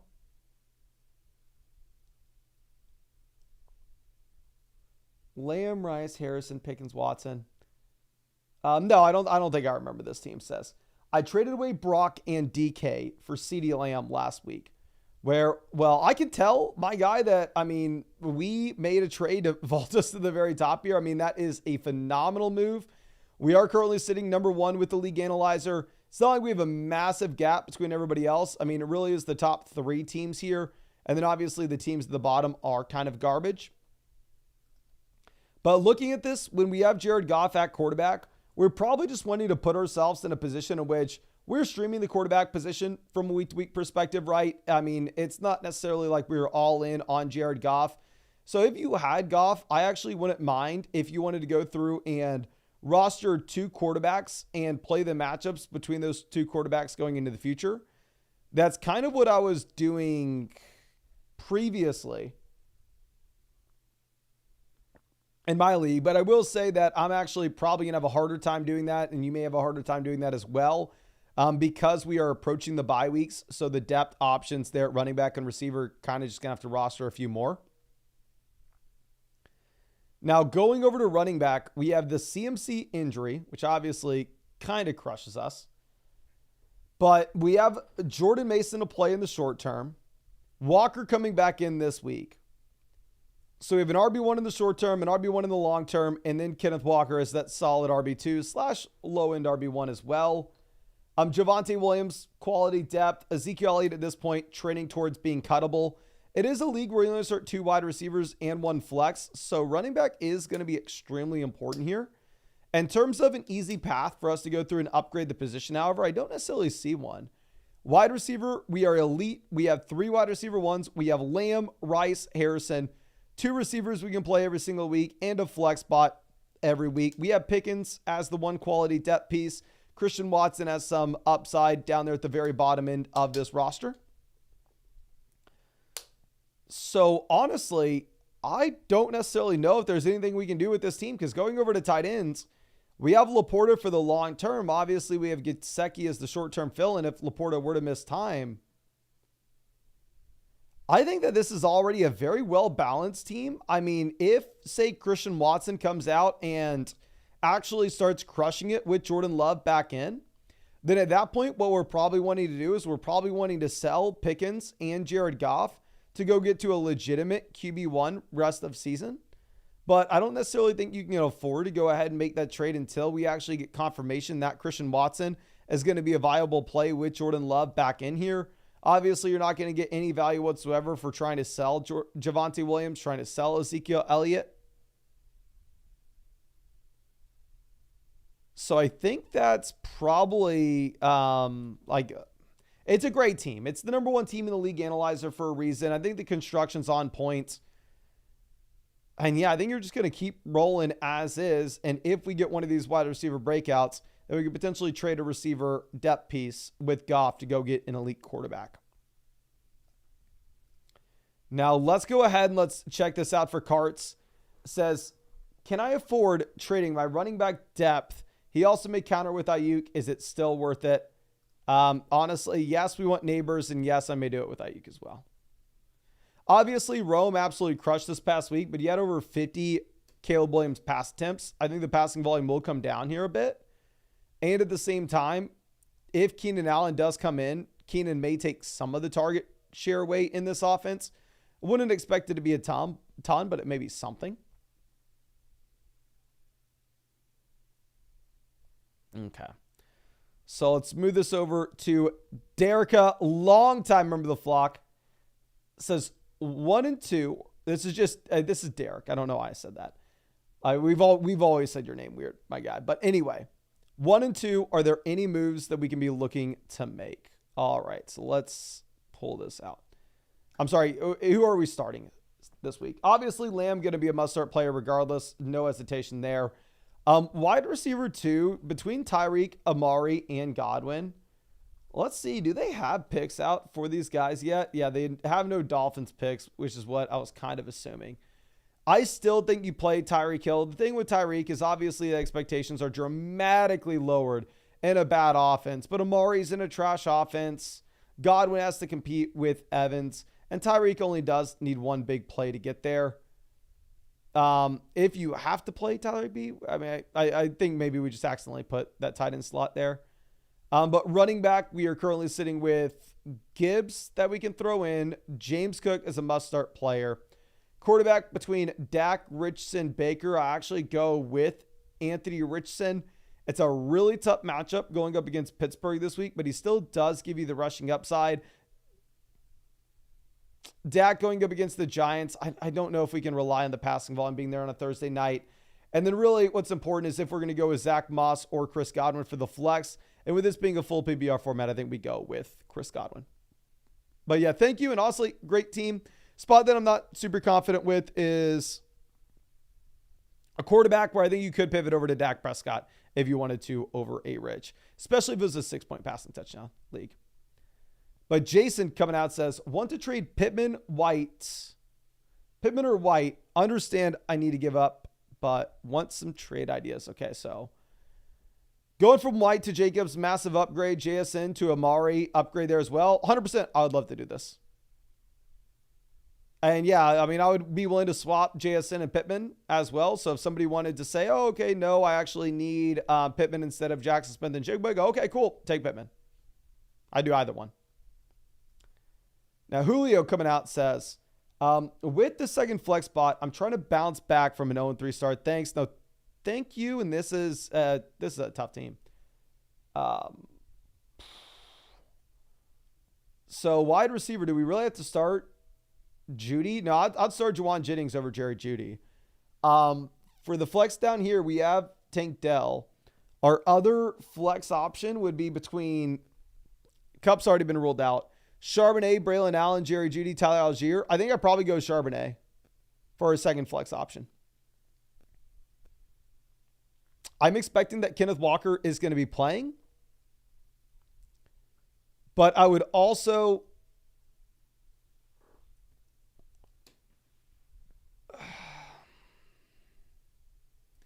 assume that maybe you have a little bit of a limited workload for Kenneth Walker his first weekend.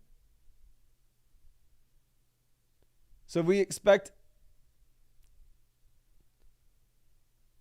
I don't know, it's a tough matchup as well going up against the Detroit Lions, one of the best rushing defenses in the entire NFL. So I don't know, for that second flex spot, I think it's tough. It really is going to be down between Charbonnet and probably Jerry Judy for me. But we have a bunch of questions we still need to get through. So here's what we're going to do. Tomorrow, I'm going to start the live stream earlier because now we're pushing 1 a.m. We've been live for about 3 hours. My voice is going out. I'm losing concentration. It's getting tough. Obviously, if you ask a question tonight, don't worry. I'm going to answer it tomorrow. And it's nice that we don't do super chats because I get the flexibility to do this because also the answer is going to be sent straight to you through the site as well. So you can ask a question on flockfantasy.com any time of the day. It will always be answered, and you will get that answer sent to you even if you're not in the live stream at that time. You'll still hear me talking about it, but yes, very late. Your boy is getting old. You can tell my hairline is about to be back here. It's going very quickly, so I need my sleep, but thank you. Do want to reiterate, like I said, you can ask those questions whenever you want through flockfantasy.com. You can ask a start sit question, trade question, full-blown roster review, whatever you're wanting. That's all through the link. The button up here at the top right corner that says expert advice. But if you were wanting a team review, definitely the cheapest way to get it is to take advantage of the offer that we have with Underdog Fantasy. Or if you go over to Underdog Fantasy with the link in the live chat, the link in the description, and use promo code FLOCK, you will get a 50% deposit bonus up to $1,000. Plus, at the same time, you'll get that free Patrick Mahomes pick, more than less than half a total yard for Sunday. The free Dak Prescott pick, more than less than half a total yard for the Thursday night game. And you will also get that free team review over there on flockfantasy.com. Just make sure you set up an account on flockfantasy.com with the same email address that you have on your Underdog account. That way we know the account that we should accredit with that free team review. But you can find that link to Underdog in the description, comment section, and live chat. Much love. Sorry that we're cutting this before we got through all the questions tonight. I'll get to them tomorrow, and we'll start the live stream earlier, and we'll probably stream for 4 hours tomorrow.